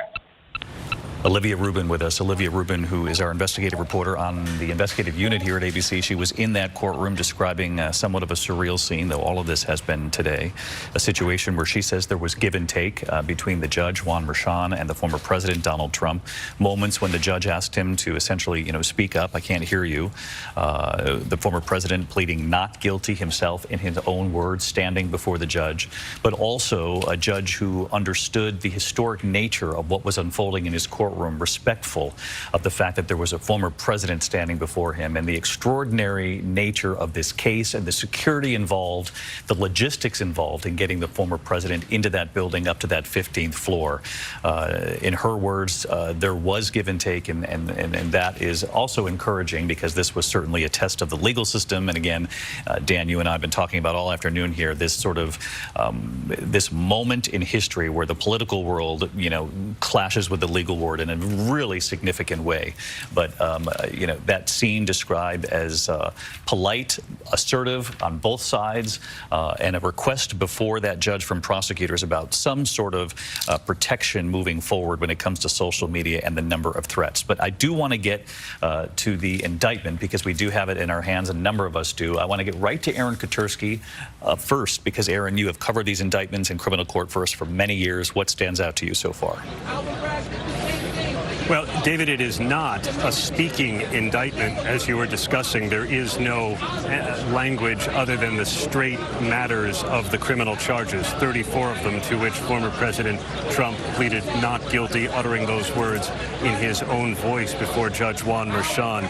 It simply says the defendant in the county of New York and elsewhere, beginning on February 14, 2017, with intent to defraud and intent to commit another crime, and aid and conceal the commission thereof, made and caused a false entry in the business records of an enterprise. This is how the district attorney's office has elevated a charge that is normally a misdemeanor to a felony, because it was done with the intent to commit another crime and conceal the commission of another crime. That other crime, as we understand it, is a conspiracy to promote or prevent the election of 2 or more people in New York. David. Aaron Katersky, outside criminal court. Aaron, stick with us here, because we're just getting a statement now from the district attorney, Alvin Bragg, who is expected to address the public here a short time from now. I want to read from this statement for those of you at home. The DA, Alvin Bragg, today announcing the indictment of Donald J. Trump. And this is important here, because this helps to describe, as Aaron said, the list of charges, the counts, without much of an explanation in the indictment. Well, here's where he's filling the blanks here. He says, Alvin Bragg indicting Donald Trump for falsifying New York business records in order to conceal damaging information and unlawful activity from American voters before and after the 2016 election. The DA's office goes on to say, during the election, Trump and others employed a, quote, catch and kill scheme to identify, purchase, and bury negative information about him and to boost his electoral prospects. That would seem to be the first significant window from the DA's office, Dan. It is, but as a legal matter, I think that the 34 counts, it appears, just relate to the $130,000 payout to Stormy Daniels. So what it seems to me, and Kate can correct me or Pierre can correct me if they think I'm wrong, but it seems to me that what they've done is they've laid out the context for what was happening, right, in this press release. They basically talked about how from 2015 to 2017 that Trump orchestrated a catch and kill scheme, as you pointed out, through a series of payments. But when it comes to the actual charges, it goes down to say, in total, 34 false entries were made in New York business records to conceal the initial covert $130,000 payment. And that seems to be where the charges are stemming from as we go through this. And each one of the charges, as Aaron Katersky had laid it out, relate to either a check or a false recording in their business records, an invoice, a marked record. Each one of those is considered another count here. And as we expected, they have said that a violation, and it's unclear if it's state or federal, because it says here, including attempts to violate state and federal election laws, which seems to be what took this from a misdemeanor to a felony. And Pierre seems to... There's another key line in here which underscores what you're saying here. The DA's office saying in this press release, Trump is charged in a New York State Supreme Court indictment with 34 counts of falsifying business records in the first degree, which signals that it's a felony. But again, all 34 counts directly related to falsifying business records, Kate. They are, and the press release accompanying the indictment suggests that the scheme itself is being charged as a scheme designed to bury negative information to boost the former president's electoral prospects. And there's a reference made to attempts to violate both state and federal election laws. So the scheme is sort of being charged as the one we have been anticipating, but there's not as much clarity as you might expect in some of these documents regarding what specific federal and state election laws are being used to boost this misdemeanor to a felony, now, or these misdemeanors to felonies. Now, it's not that those need to be charged separately, right? The way this New York law works is it becomes a felony if committed in furtherance of another crime. You don't have to prove or actually even charge the other crime, but the sort of generality of the reference to the other crimes is surprising, at least to me. We don't yet know the full legal theory. And David, we'll have to print out the statement of facts that accompanies the indictment.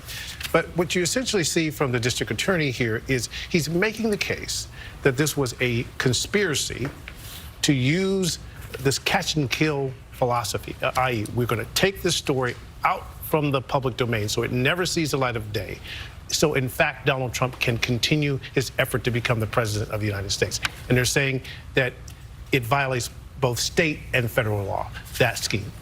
You catch the story, you pay for it, but then you never print it. You catch and kill it. That's the allegation here. And again, this is the indictment, which isn't a speaking indictment, but you can get the sense of the size of this here. These are the charges laid out, and then what we're basing so far, the narrative provided by the DA comes in a two-page sort of press release, if you will. Alvin Bragg is going to address the public a short time from now. He'll face many of the questions, the open-ended questions that we have here at the table. John? David, there's also an introduction here, in addition to the press statement and the list of counts, that goes through in detail this catch and release process that was going on, and it's described. And there's some new details in here, but it's describing the head of the company that owned the National Enquirer telling Trump in a meeting at Trump Tower in 2015 that this is David Pecker, would act as his eyes and ears for the campaign by looking out for negative stories about the defendant and alerting lawyer A before the stories were published. That lawyer A, of course, would be Michael Cohen.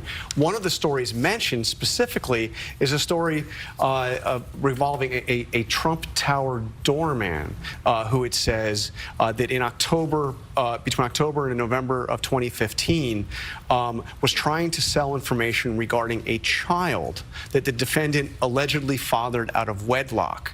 And the AMI CEO, that's David Pecker's direction, AMI negotiated and signed an agreement to pay the doorman $30,000 to acquire exclusive rights to that story. Again, catch the story and then bury it. Again, these are the allegations laid out in this indictment. And then there's another woman that's mentioned here, not named, but another woman that is mentioned who was also paid $150,000, so a little bit more than Stormy Daniels got, to suppress her story of having an affair with Donald Trump while he was married to his current wife, Melania. I just want to remind the audience, and for those who were with us every day, you remember this, but you have reported in recent days how David Pecker was back before the grand jury. He was among the first witnesses, and he was the final witness. But we still have to get, I think, an answer from Alvin Bragg at the press conference as to why now. We still don't have that answer. This is, this is interesting and it's fascinating, and this is sort of along the lines of what we expected. But there's not a lot new here. I mean, we knew about these various allegations. We knew about the various payoffs. I think that Alvin Bragg still owes the public an explanation as to why did he decide to begin this grand jury at this point, well over a year into his term. Why did the previous DA, who had opened the case after Michael Cohen pled guilty? And there are a lot of people who've been focusing on a comment that Cyrus Vance made on television where he said that he had been asked to stand down by the feds. But this is now after that. He opened it and decided not to charge. These are questions that I think that the DA has to answer at this press conference. It is not answered from the press release, and it's not answered from the indictment. Some of the details we have reported out, some are new, as John Carl points out, and we were aware of catch and kill. We had reported on that over the course of many years here, but the fact that he's pointing to it directly as a scheme that led to this and that helped build this indictment today. I want to bring in Terry Moran because, Terry, the big question going into today was how would a state prosecutor connect the falsification of banking records, if you will, to something that would impact an election? How do you draw the link? And it would appear it's this scheme being described in the indictment.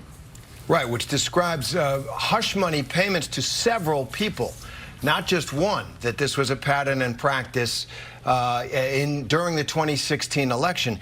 And it turns out, as Aaron Katursky heard from his sources, there is a section of New York State's election law, Section 17-152, which says any two or more persons who conspire to promote or prevent the election of any person to a public office by unlawful means, and which conspiracy is acted upon by one or more of the parties, shall be guilty of a misdemeanor. Now, that could be connected. That's a New York State crime.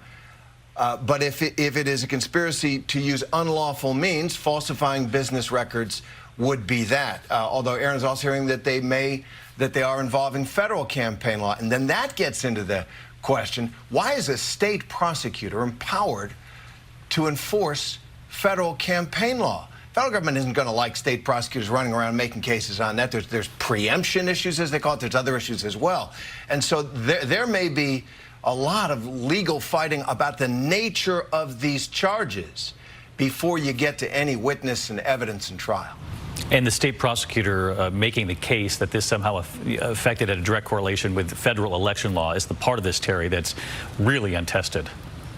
Very untested. It is a reach. This prosecution is a reach. Obviously they've got him dead to rights on falsifying documents, falsifying business documents, but then to latch it into the crime of either the New York State election law or federal election law is a leap, and it needs to be proved beyond a reasonable doubt to 12 people, and that may be tough. Pierre? Yeah, one of the things that's quite interesting here is that the statement of facts, which we now have and have printed out, is what speaks for the indictment. It lays out the narrative. But the key witness in this case, based on the reading of this, will be the publisher of the National Enquirer, because he can speak to, one would think, whether Donald Trump himself was aware of this catch and kill scheme, and participated in it. One of the things that Michael Cohen stated when he was pleading guilty to the federal charges is that it was done at the direction of individual A, who we now know is former President Donald Trump. Now, whether they have the evidence to prove that Donald Trump was a willing participant in this, directed it, is what we have yet to see. What is the evidence that they can show that he was directly involved, knew what was going on, and wanted it to happen. I think it's really interesting, Pierre, because people at home are going to say, well, we've heard so much about Stormy Daniels, we've heard so much about Michael Cohen, but Pierre Thomas just said the key witness in this case will be David Pecker and the alleged involvement or interaction that involved a catch-and-kill scheme. Exactly. Because, again, he's the person that's orchestrating it. He's catching the story and killing it so that it never sees the light of day. So the key is, what was his conversation with Donald Trump, if any? What was his conversation with Michael Cohen? What was his understanding of what was to take place? And what did he tell the DA?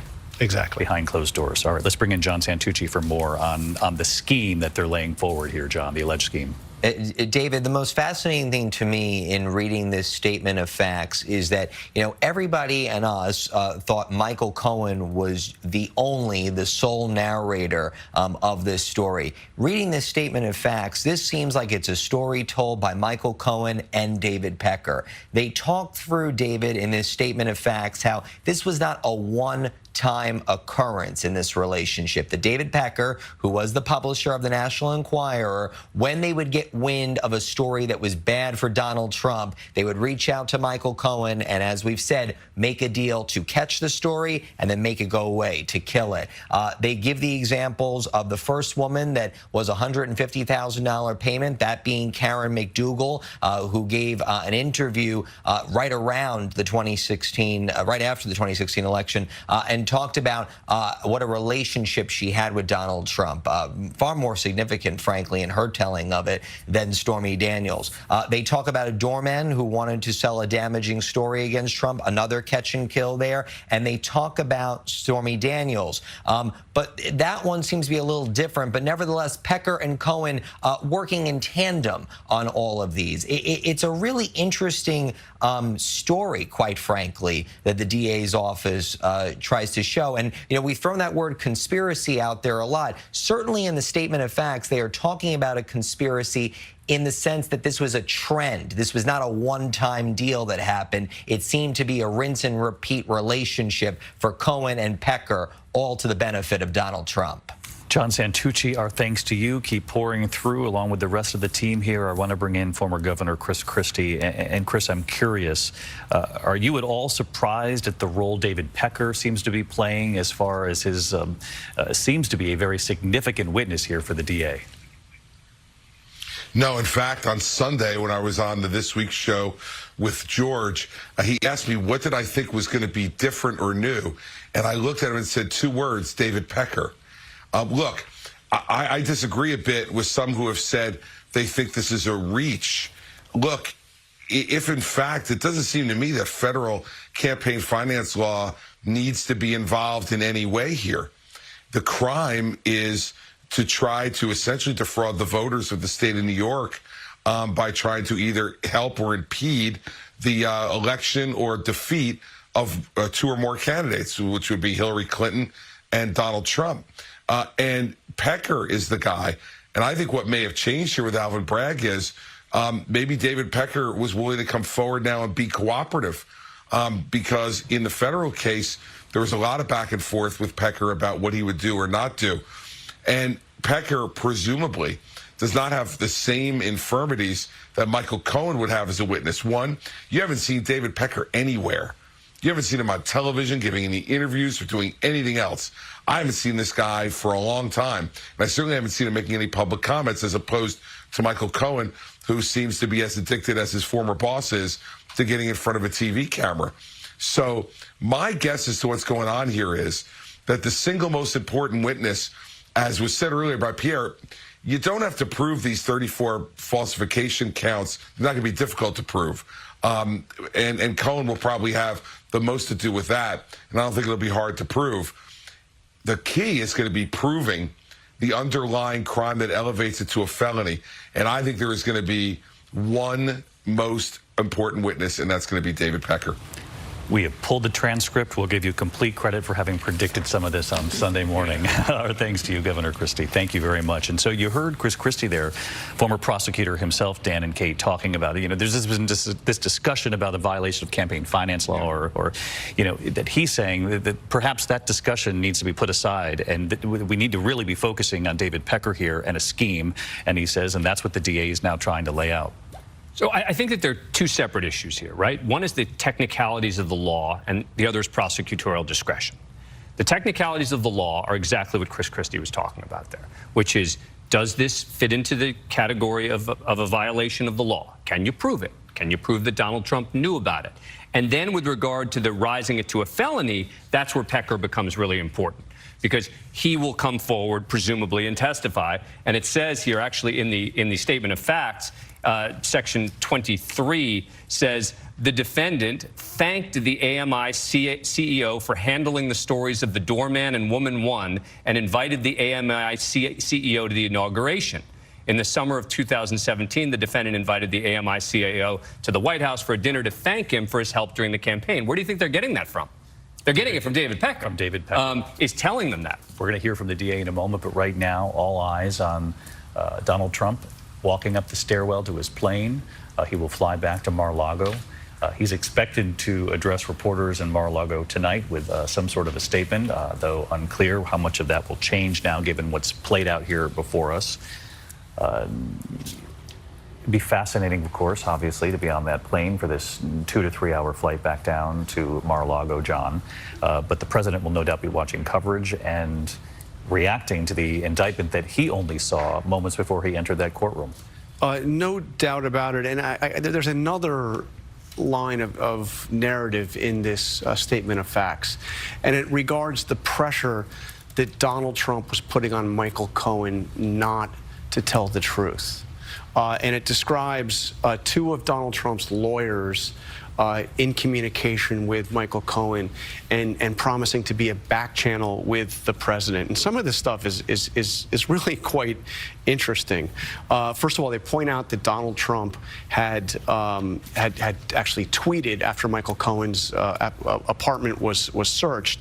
Most people will flip if the government lets them out of trouble, even if it means lying or making up stories. I don't see Michael Cohen doing that. But then it describes Cohen being approached by lawyer C is the way it's defined, which is defined as one of the defendant's lawyers, as offering a back channel of communication with the defendant, with Donald Trump, and saying this could not be a better situation for the president or for you. I spoke with another Trump lawyer, very, very positive. You are loved. Sleep well tonight. You have friends in high places. What this sounds to me like is the suggestion that Michael Cohen was going to be protected by Donald Trump. And what I actually asked Trump about the day after his Michael Cohen's home was raided was, are you considering a pardon for Michael Cohen? And I'll never forget the reaction, because Trump glared at me, looked at me and said, that's a stupid question. Stupid question. And it really got to him. This implication here, it seems to me, is that through these intermediaries, Michael Cohen was being assured that the president was going to take care of him as long as he didn't testify against him. How do you take care of him? It's a pardon. The question that you asked. You know, I do think there's another question out there, too, and that is whether or not the previous Manhattan DA had the cooperation, the full cooperation of David Pecker, the way Alvin Bragg seems to. He seems to be a crucial part of this indictment, and I think that's going to be a central question for... But he's not unassailable either. Remember, he ran a really seedy publication for a long time that did a lot of dirty work, right? So let's not start treating David Pecker as if he's going to be some witness that's going to come in with totally clean hands, et cetera. Well, right? I'm certainly not elevating him and putting him on a pedestal. What I'm asking, though, is because there have been questions about why the other DA didn't move forward and why Alvin Bragg did. I wonder if this will be part of the answer moving forward. It's just a question that's out there. I think that's right. I think and look, Chris Christie made that point, and it strikes me as being absolutely, potentially true. We don't know exactly what the difference is between what he was willing to do before and what he's willing to do now. And just one little development also. In 2021, the National Enquirer's parent company paid an almost $200,000 Federal Election Commission fine specifically regarding the Karen McDougal payments. So I'm not sure how exactly the timing works out, but this is something the Federal Election Commission did look at, and there was an actual settlement reached. So other investigators, to the kind of, well, why haven't the feds looked at this? Actually, as to one aspect of the scheme, the feds did take a look, and the FEC actually imposed a civil penalty. And David, to pick up on what Dan was saying, this reference to President Trump having a conversation with Pecker about his gratefulness for catching and killing these stories. Again, we don't know the specifics. We don't yet know what Pecker would say in court.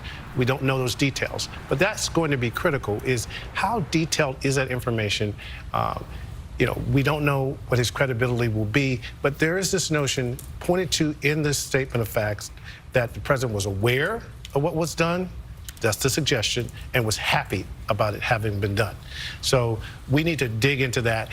Pecker will be a person that everyone wants to try to interview right now. We need to know the answer to those questions before we can make some final assessments. And as we look at that live picture of the plane, he hasn't taken off yet, the former president, to go back to Mar-a-Lago. But John, I'd be fascinated to know how angry perhaps the former president is to have learned the level to which it appears David Pecker has cooperated with the DA and with prosecutors here. Yeah, Donald Trump hasn't always been good to understate things at being loyal to those that have been loyal to him, but he has demanded loyalty. And here you have two people who are extremely close to him. His fixer, Michael Cohen, his good friend, David Pecker. And we know Michael Cohen turned on him, 5 years ago.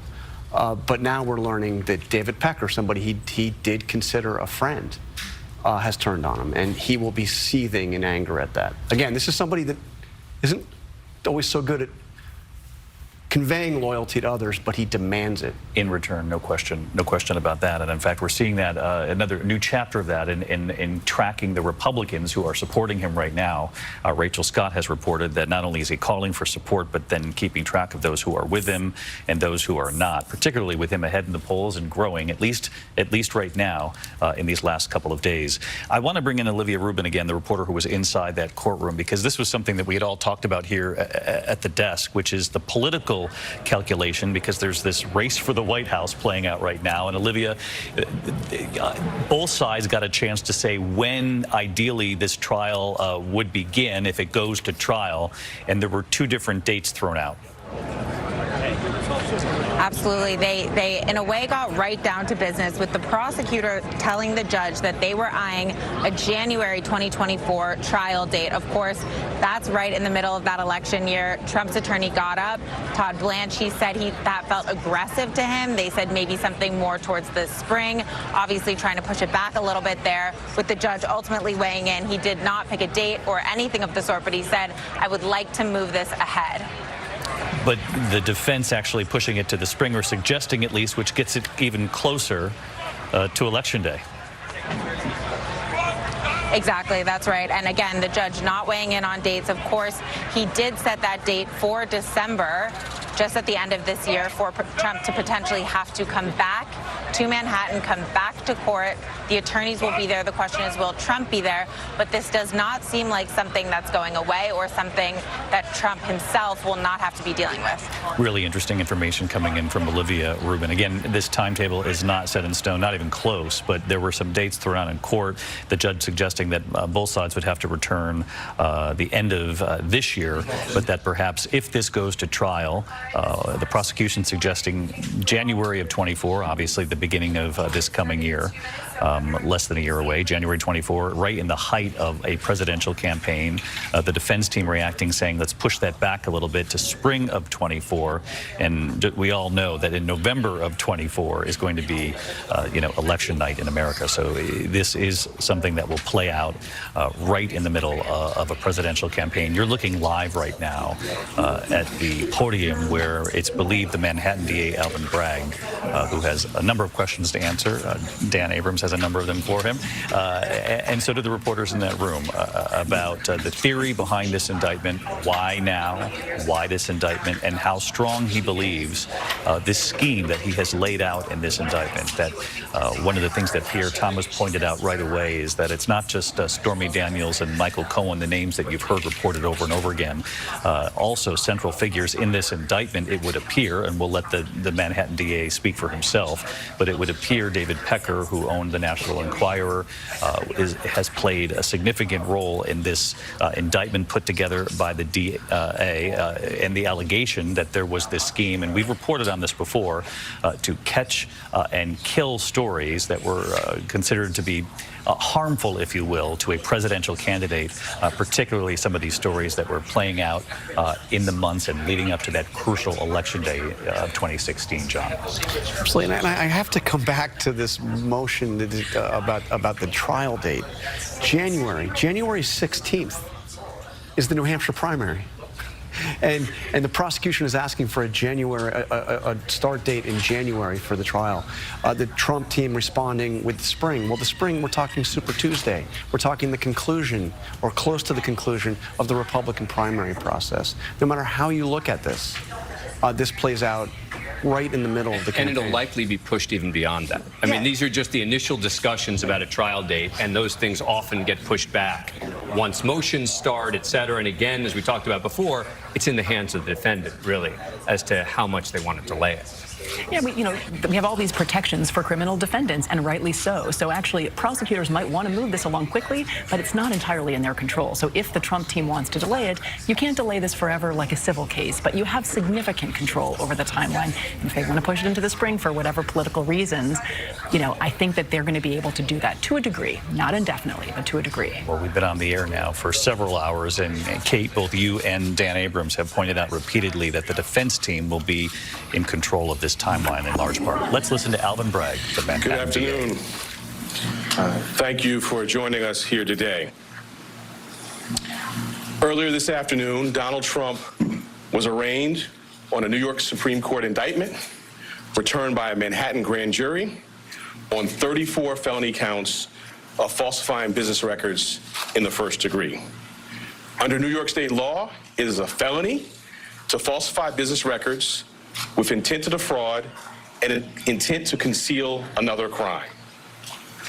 That is exactly what this case is about. 34 false statements made to cover up other crimes. These are felony crimes in New York State, no matter who you are. We cannot and will not normalize serious criminal conduct. The defendant repeatedly made false statements on New York business records. He also caused others to make false statements. The defendant claimed that he was paying Michael Cohen for legal services performed in 2017. This simply was not true. And it was a false statement that the defendant made month after month in 2017. April, May, June, and so on through the rest of the year. For 9 straight months, the defendant held documents in his hand containing this key lie, that he was paying Michael Cohen for legal services performed in 2017. And he personally signed checks for payments to Michael Cohen for each of these 9 months. In total, the grand jury found there were 34 documents with this critical false statement. Why did Donald Trump repeatedly make these false statements? The evidence will show that he did so to cover up crimes relating to the 2016 election. Donald Trump, executives at the publishing company American Media Incorporated, Mr. Cohen, and others agreed in 2015 to a catch and kill scheme. That is, a scheme to buy and suppress negative information to help Mr. Trump's chance of winning the election. As part of this scheme, Donald Trump and others made 3 payments to people who claimed to have negative information about Mr. Trump. To make these payments, they set up shell companies, and they made yet more false statements, including, for example, in AMI, American Media Incorporated's business records. One of the 3 people that they paid to keep quiet was a woman named Stormy Daniels. Less than 2 weeks before the presidential election, Michael Cohen wired $130,000 to Stormy Daniels' lawyer. That payment was to hide damaging information from the voting public. The participant scheme was illegal. The scheme violated New York election law, which makes it a crime to conspire to promote a candidacy by unlawful means. The $130,000 wire payment exceeded the federal campaign contribution cap, and the false statements in AMI's books violated New York law. That is why Mr. Trump made false statements about his payments to Mr. Cohen. He could not simply say that the payments were a reimbursement for Mr. Cohen's payments to Stormy Daniels. To do so, to make that true statement, would have been to admit a crime. So instead, Mr. Trump said that he was paying Mr. Cohen for fictitious legal services in 2017 to cover up actual crime committed the prior year. And in order to get Michael Cohen his money back, they planned one last false statement. In order to complete the scheme, they planned to mischaracterize the repayments to Mr. Cohen as income to the New York State tax authorities. The conduct I just described and that which was charged by the grand jury is felony criminal conduct in New York State. True and accurate business records are important everywhere, to be sure. They are all the more important in Manhattan, the financial center of the world. That is why we have a history in the Manhattan DA's office of vigorously enforcing white-collar crime. My office, including the talented prosecutors you saw at arraignment earlier today, has charged hundreds of felony falsifying business records. This charge, it can be said, is the bread and butter of our white-collar work.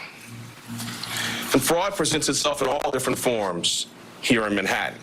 We've charged falsifying business records for those who violated federal bank secrecy laws. We have charged falsifying business records for those who were seeking to cover up sex crimes. And we have brought this charge for those who committed tax violations. At its core, this case today is one with allegations like so many of our white-collar cases. Allegations that someone lied again and again to protect their interests and evade the laws to which we are all held accountable. As this office has done time and time again, we today uphold our solemn responsibility to ensure that everyone stands equal before the law. No amount of money and no amount of power changes that enduring American principle. I'll now take questions. Right.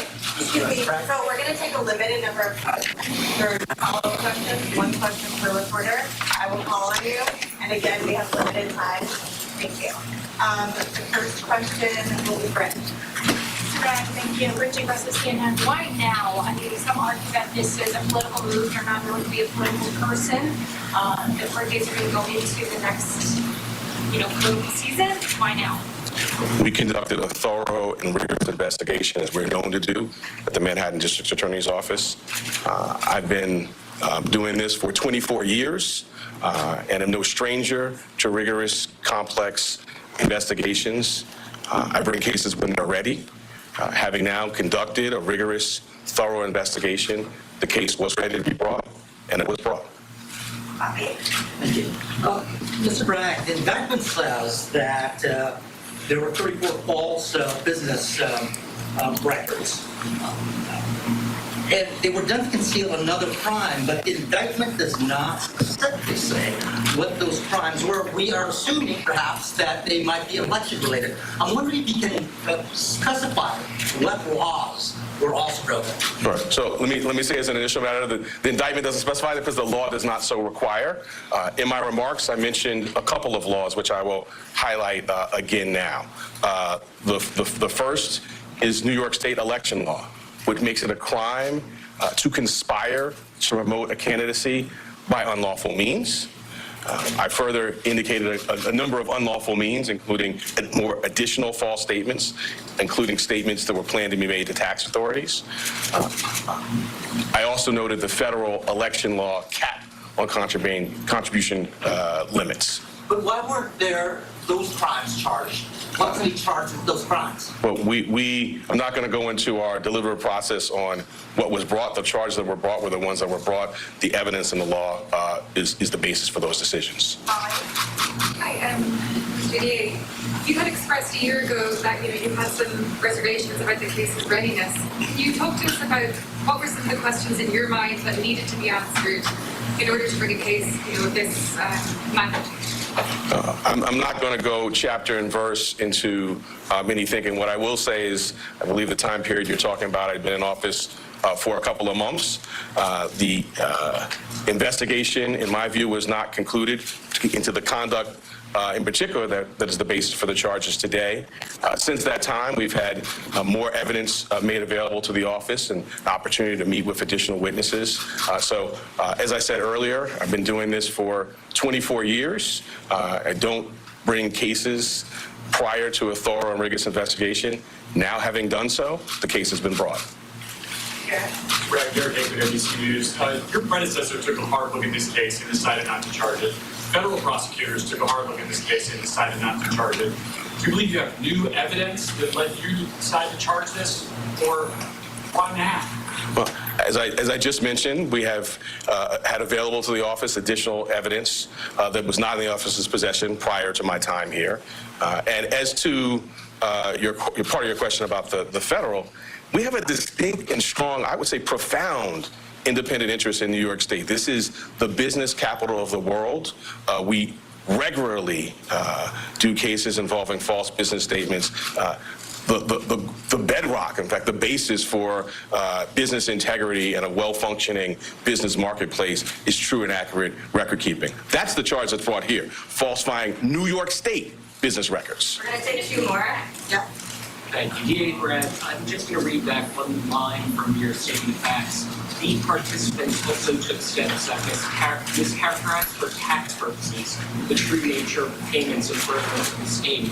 Do you allege former President Trump was one of the participants who mischaracterized the payments for tax purposes? I'm not going to go beyond the plain language statement of facts, which I think speaks for itself. Shana?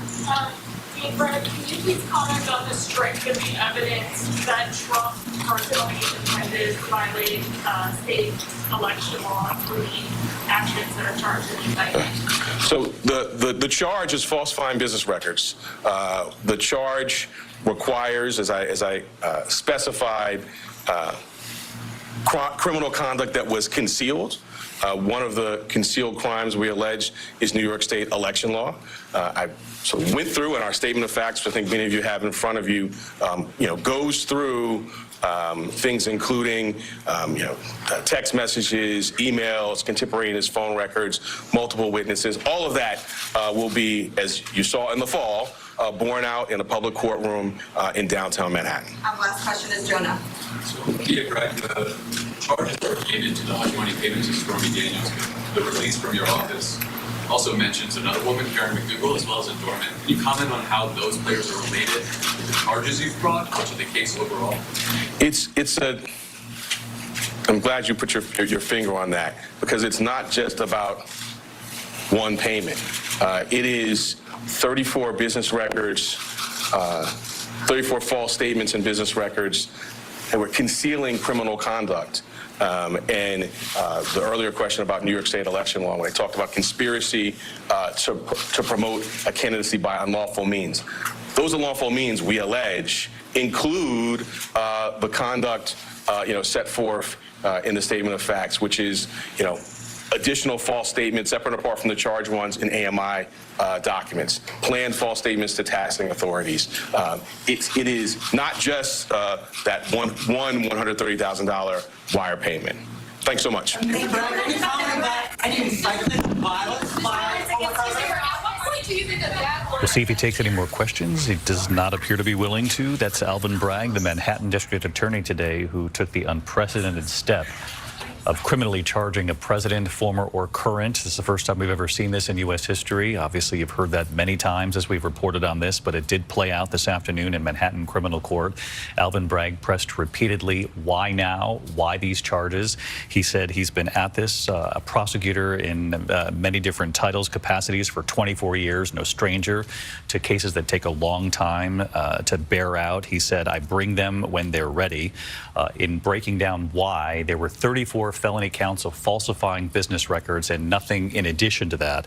He said that these are felonies and not just misdemeanors because they were meant to conceal other crimes. And he said there were two laws that I cited when pressed by reporters there. He said first was a New York State election law, which makes it a crime to have a falsified business record to help a candidacy.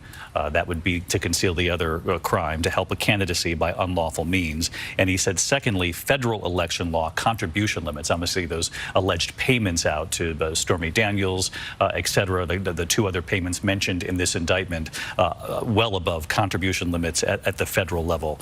He said these 34 falsified business records concealed other crimes, and that essentially it speaks for itself. Now, on the question of why now, because you've heard a lot of this, particularly from Republican supporters of Donald Trump, and it's a legitimate question to ask, why now as we now gear up for another presidential election? Alvin Bragg said, and I think this is key here, and whether it bears out, this is what we'll continue to press on as reporters here moving forward.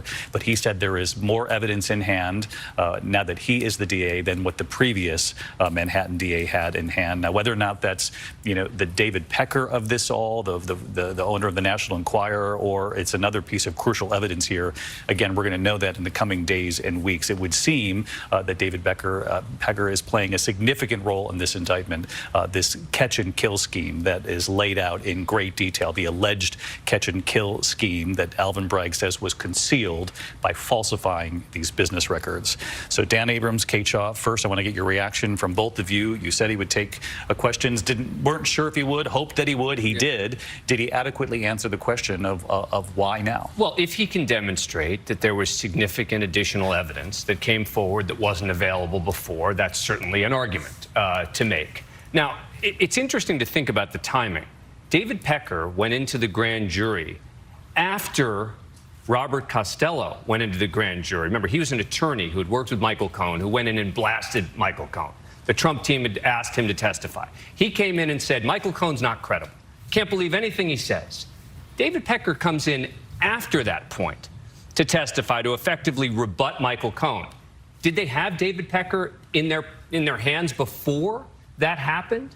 Was this a new revelation to them after? Did they start having questions about the case? These are all things we don't know the answers to, but very important questions. So we'll see. It's still a little vague here as to exactly how they're going to enhance it from a misdemeanor to a felony. And that's the single most important question here. Because if this defense team is able to somehow get the felonies eliminated, if they're able to argue that they have not made a sufficient case to elevate it to a felony, you do then get into statute of limitations problems on a misdemeanor, which is only 2 years.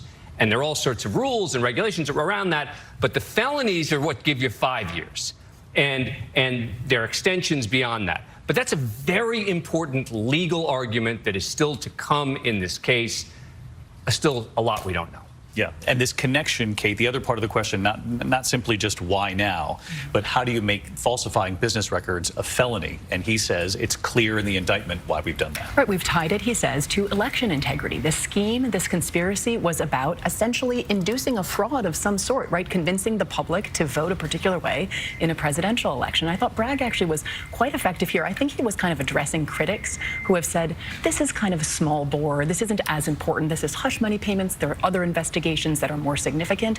He really struck two notes. This is about financial integrity in the financial capital of the world and election integrity in the context of a presidential election. Those are high stakes matters, and that's what he said this case is about. And again, he tried to make the case right there, and obviously he's going to do a much more extensive job of trying to make his case than just a couple of questions from the media there, that the falsification of business records concealed another crime, which was, in his words, he's alleging here the catch and kill scheme to protect a candidate, particularly in those final months leading up to the election.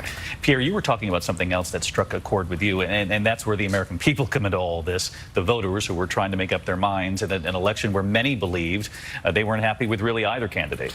I took particular note of what the district attorney said when he said, quote, "This is about an effort to hide damaging information from the voting public." That's the heart of what this catch and kill scheme was about, according to the district attorney. And again, he's essentially saying that the campaign finance laws of this country, both state and federal, matter. And what the scheme was about was to create the aura that Donald Trump was a viable candidate who did not have this baggage. And the idea is that this baggage would have somehow damaged the campaign to the point where he might not have been able to win. And he's saying that Donald Trump was a direct participant with Michael Cohen and the publisher of the National Enquirer to get this done. John Carl, what did you make of the case he made here?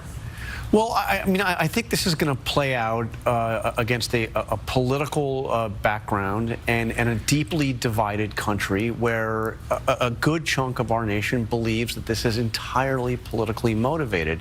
But, you know, he's made the case that this was an effort effectively to help his campaign and to hide the fact that it was done to help his campaign.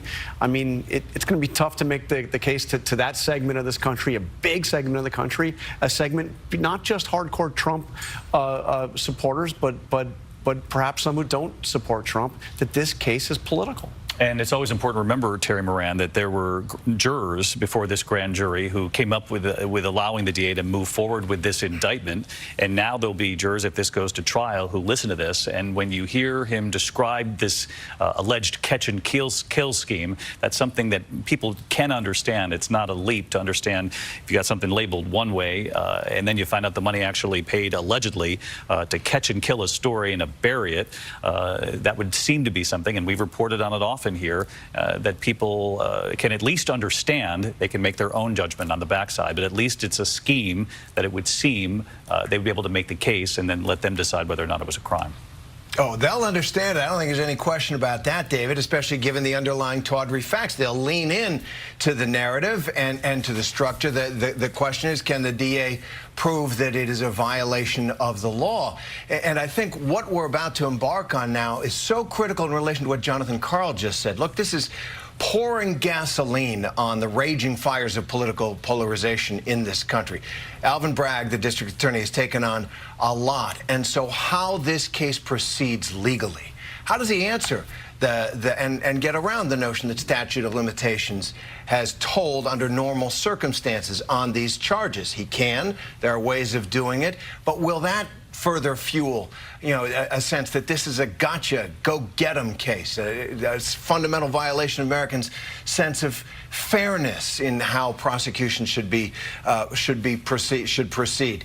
And I do think that so much rests now on people seeing the rule of law at work. They'll have arguments at every stage. The jurors, as you point out, they'll understand the narrative, and they will have to weigh, you know, whether or not this rises to the level of criminal activity that Alvin Bragg has charged. In the John Edwards case, which, while not precisely on point, is similar, the jurors decided that what John Edwards did was wrong.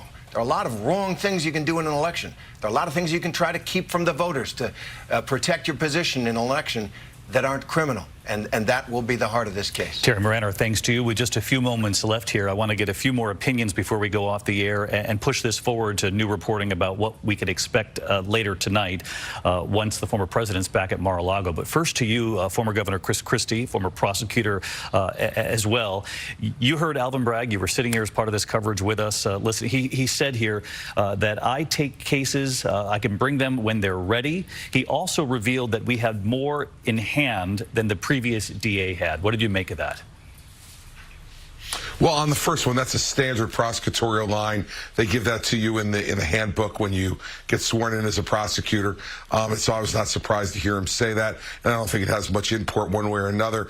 On the fact that, you know, on everything else he said, you know, this better not be his best day. You know, when you bring an indictment, you've got nobody pushing back against you. Nobody in the grand jury's pushing back against you. Defendants or witnesses are not allowed to have lawyers present. You get to present your case absolutely unobstructed. Well, you know, that's not the way it's going to be from here forward. So the challenge for Bragg is going to be, this better not be his best day. He better have a lot of other really good days in the courtroom. And I think one thing we've got to look to is, what else does Pecker have besides just his conversations with Trump as alleged in the indictment? Does he have documents? Does he have emails or text messages which confirm certain things? Are there possibly tape recordings? I mean, all of those are things that may in fact exist. And so we've got to see what's the quality of the proof. But for Alvin Bragg today, he better hope today wasn't his best day. He better have a lot of good days going forward, because it will now be hotly contested in the courtroom and in the court of public opinion. No question about that. Governor Christie, our thanks to you as always. Heidi Heitkamp, what did you make of what Alvin Bragg just laid out? Well, I think he wanted to make the point that New York is the financial capital. We bring these cases all the time. To not bring against Donald Trump would not be consistent with what we think we need to do to protect business records. And so blah, blah, blah, right? But the real challenge here for Donald Trump is, what's next? What about the documents case in Mar-a-Lago? What about the special prosecutor? What about the case in Georgia? And so we're just one day into this on this case, but you've got to look at it kind of overall. We've been tracking a number of independents on social media in an organization that I head up, and I will tell you, looking at the indictment, since the indictment, there has been a lot of mega stories about this is horrible, it's all political. The independents are like, yeah, here we go again. With this guy, there's nothing but chaos, and we're tired of it. And so I think we've got to be a little careful, because we're only one day into it. We're going to know more in a couple months on how politically people are going to react to this, and it's going to be in the context of additional investigations terminating. There's no way, thank you, Heidi, there's no way to escape that we're in the middle of a campaign season, the race for the White House underway again. President Biden has not declared that he's running again, but he said in an interview with me that he's every intention to do so, respect her fate, but every intention to do so, and he's very much acting like the candidate out in the trail. And it was an interesting sort of split screen in the last 24 hours with him in Minneapolis talking about jobs at a manufacturing facility. Let's bring in Mary Bruce, because what was also key here, Mary, was the president addressed this for the first time, expressing his trust in the legal system and his trust in the NYPD. And they, of course, did do a good job today keeping the city and the former president safe, too. And beyond that, David, this president really does not want to talk about this. He did weigh in briefly yesterday, as you noted, reinstating and reassuring everyone of his faith in the legal system, his faith in the NYPD to handle any unrest today. But Biden has not commented on the specifics of this, and he hasn't taken the opportunity to attack Trump in any way, which may at face value seem a bit unusual, since Trump and Biden are likely, it seems, to go head-to-head in the next presidential race. But Biden, for one, is someone who takes very seriously the independence of the judiciary, but he also wants to draw a very clear contrast between the drama surrounding the former president and the work that the current president is doing. So this White House, instead of commenting, instead of going into a tit-for-tat with Donald Trump, is trying to project that Joe Biden is doing the work.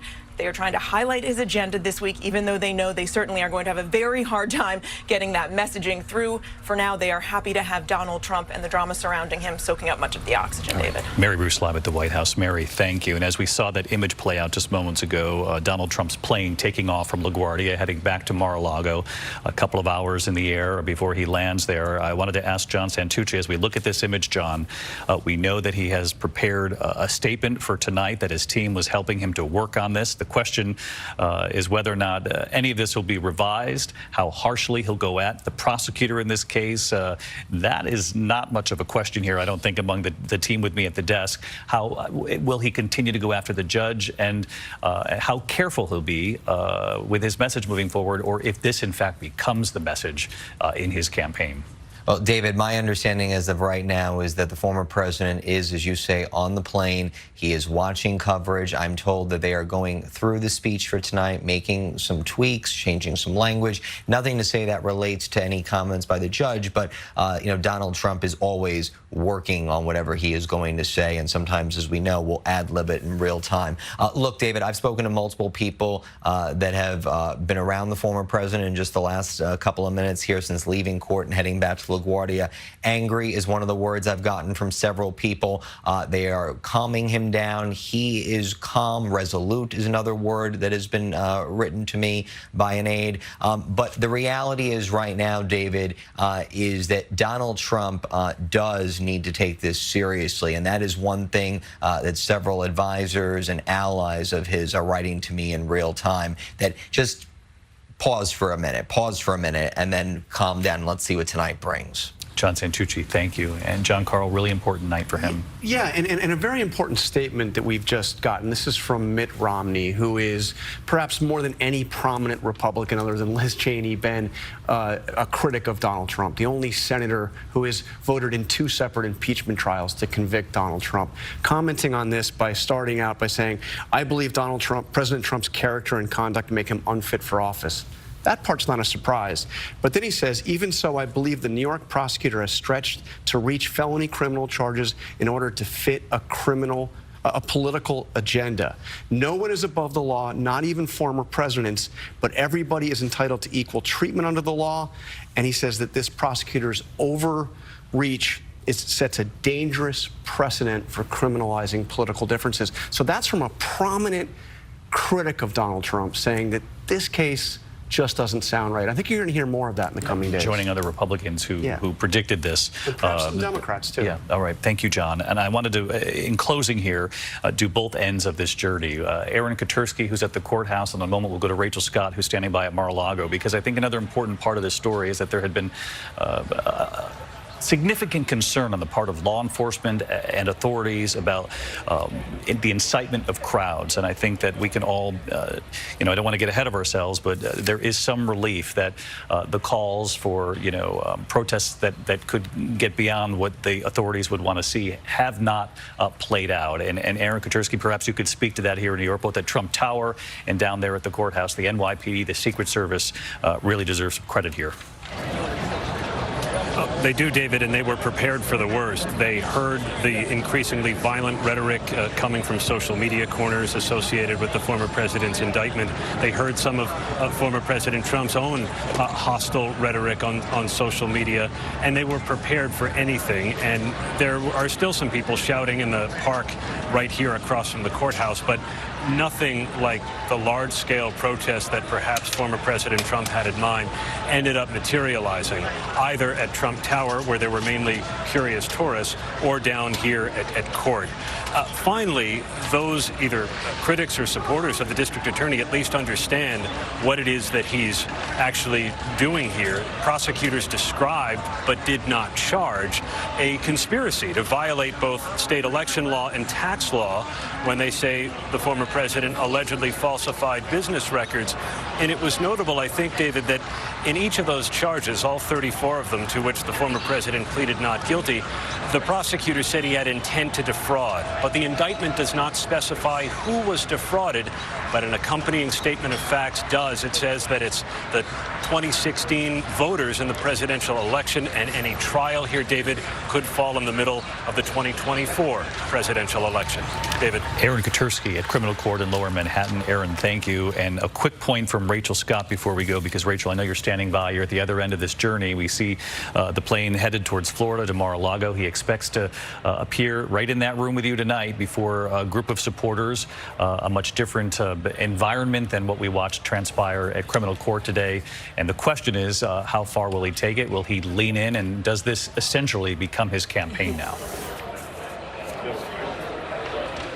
David, the lines now are certainly blurred. And when the former president touches down right here in Florida, the focus does turn to 2024. So much of the speech, so much of his remarks today were in flux, primarily because Trump had no idea what exactly he would be charged with. They are on the plane right now with his advisors. They're revising this speech, but they have been close on this all week, talking about ways to turn this into a political advantage. Bottom line, David, the tone has been set, and it is a tone of defiance. It was set when the former president called the central issue of our time the weaponization of the justice system. It was set when the former president said he would not step down or step aside from running for president in 2024 despite this indictment. In fact, he is fundraising off of it. The former president now not only the leading Republican candidate, but also a criminal defendant, David. Rachel Scott in Mar-a-Lago tonight. Rachel, thank you. Our coverage is going to continue here, ABC News Live, abcnews.com. We're going to leave you here with the images of an extraordinary and history-making day. Day beginning, of course, with the former president leaving Trump Tower. There was that moment, very quick, but held his fist up to the crowd on his way to the courthouse. There he is, arriving in Lower Manhattan, sitting in court, pleading not guilty, in his own words, standing before the judge. 34 felony counts of falsifying business records. Then, of course, boarding that plane that bears his name, making the journey home to Mar-a-Lago, where he will be before cameras, reporters again this evening, expected to give his reaction. And with him running for president and leading on the Republican side, many expect that he will lean in on this day. I'll be back with the entire team for World News Tonight. I'm David Muir in New York, and I really do thank you and the entire team here for their really careful and steady reporting. We'll continue to press all the questions on all sides of this, and I'll see you for World News a short time from now. Good day.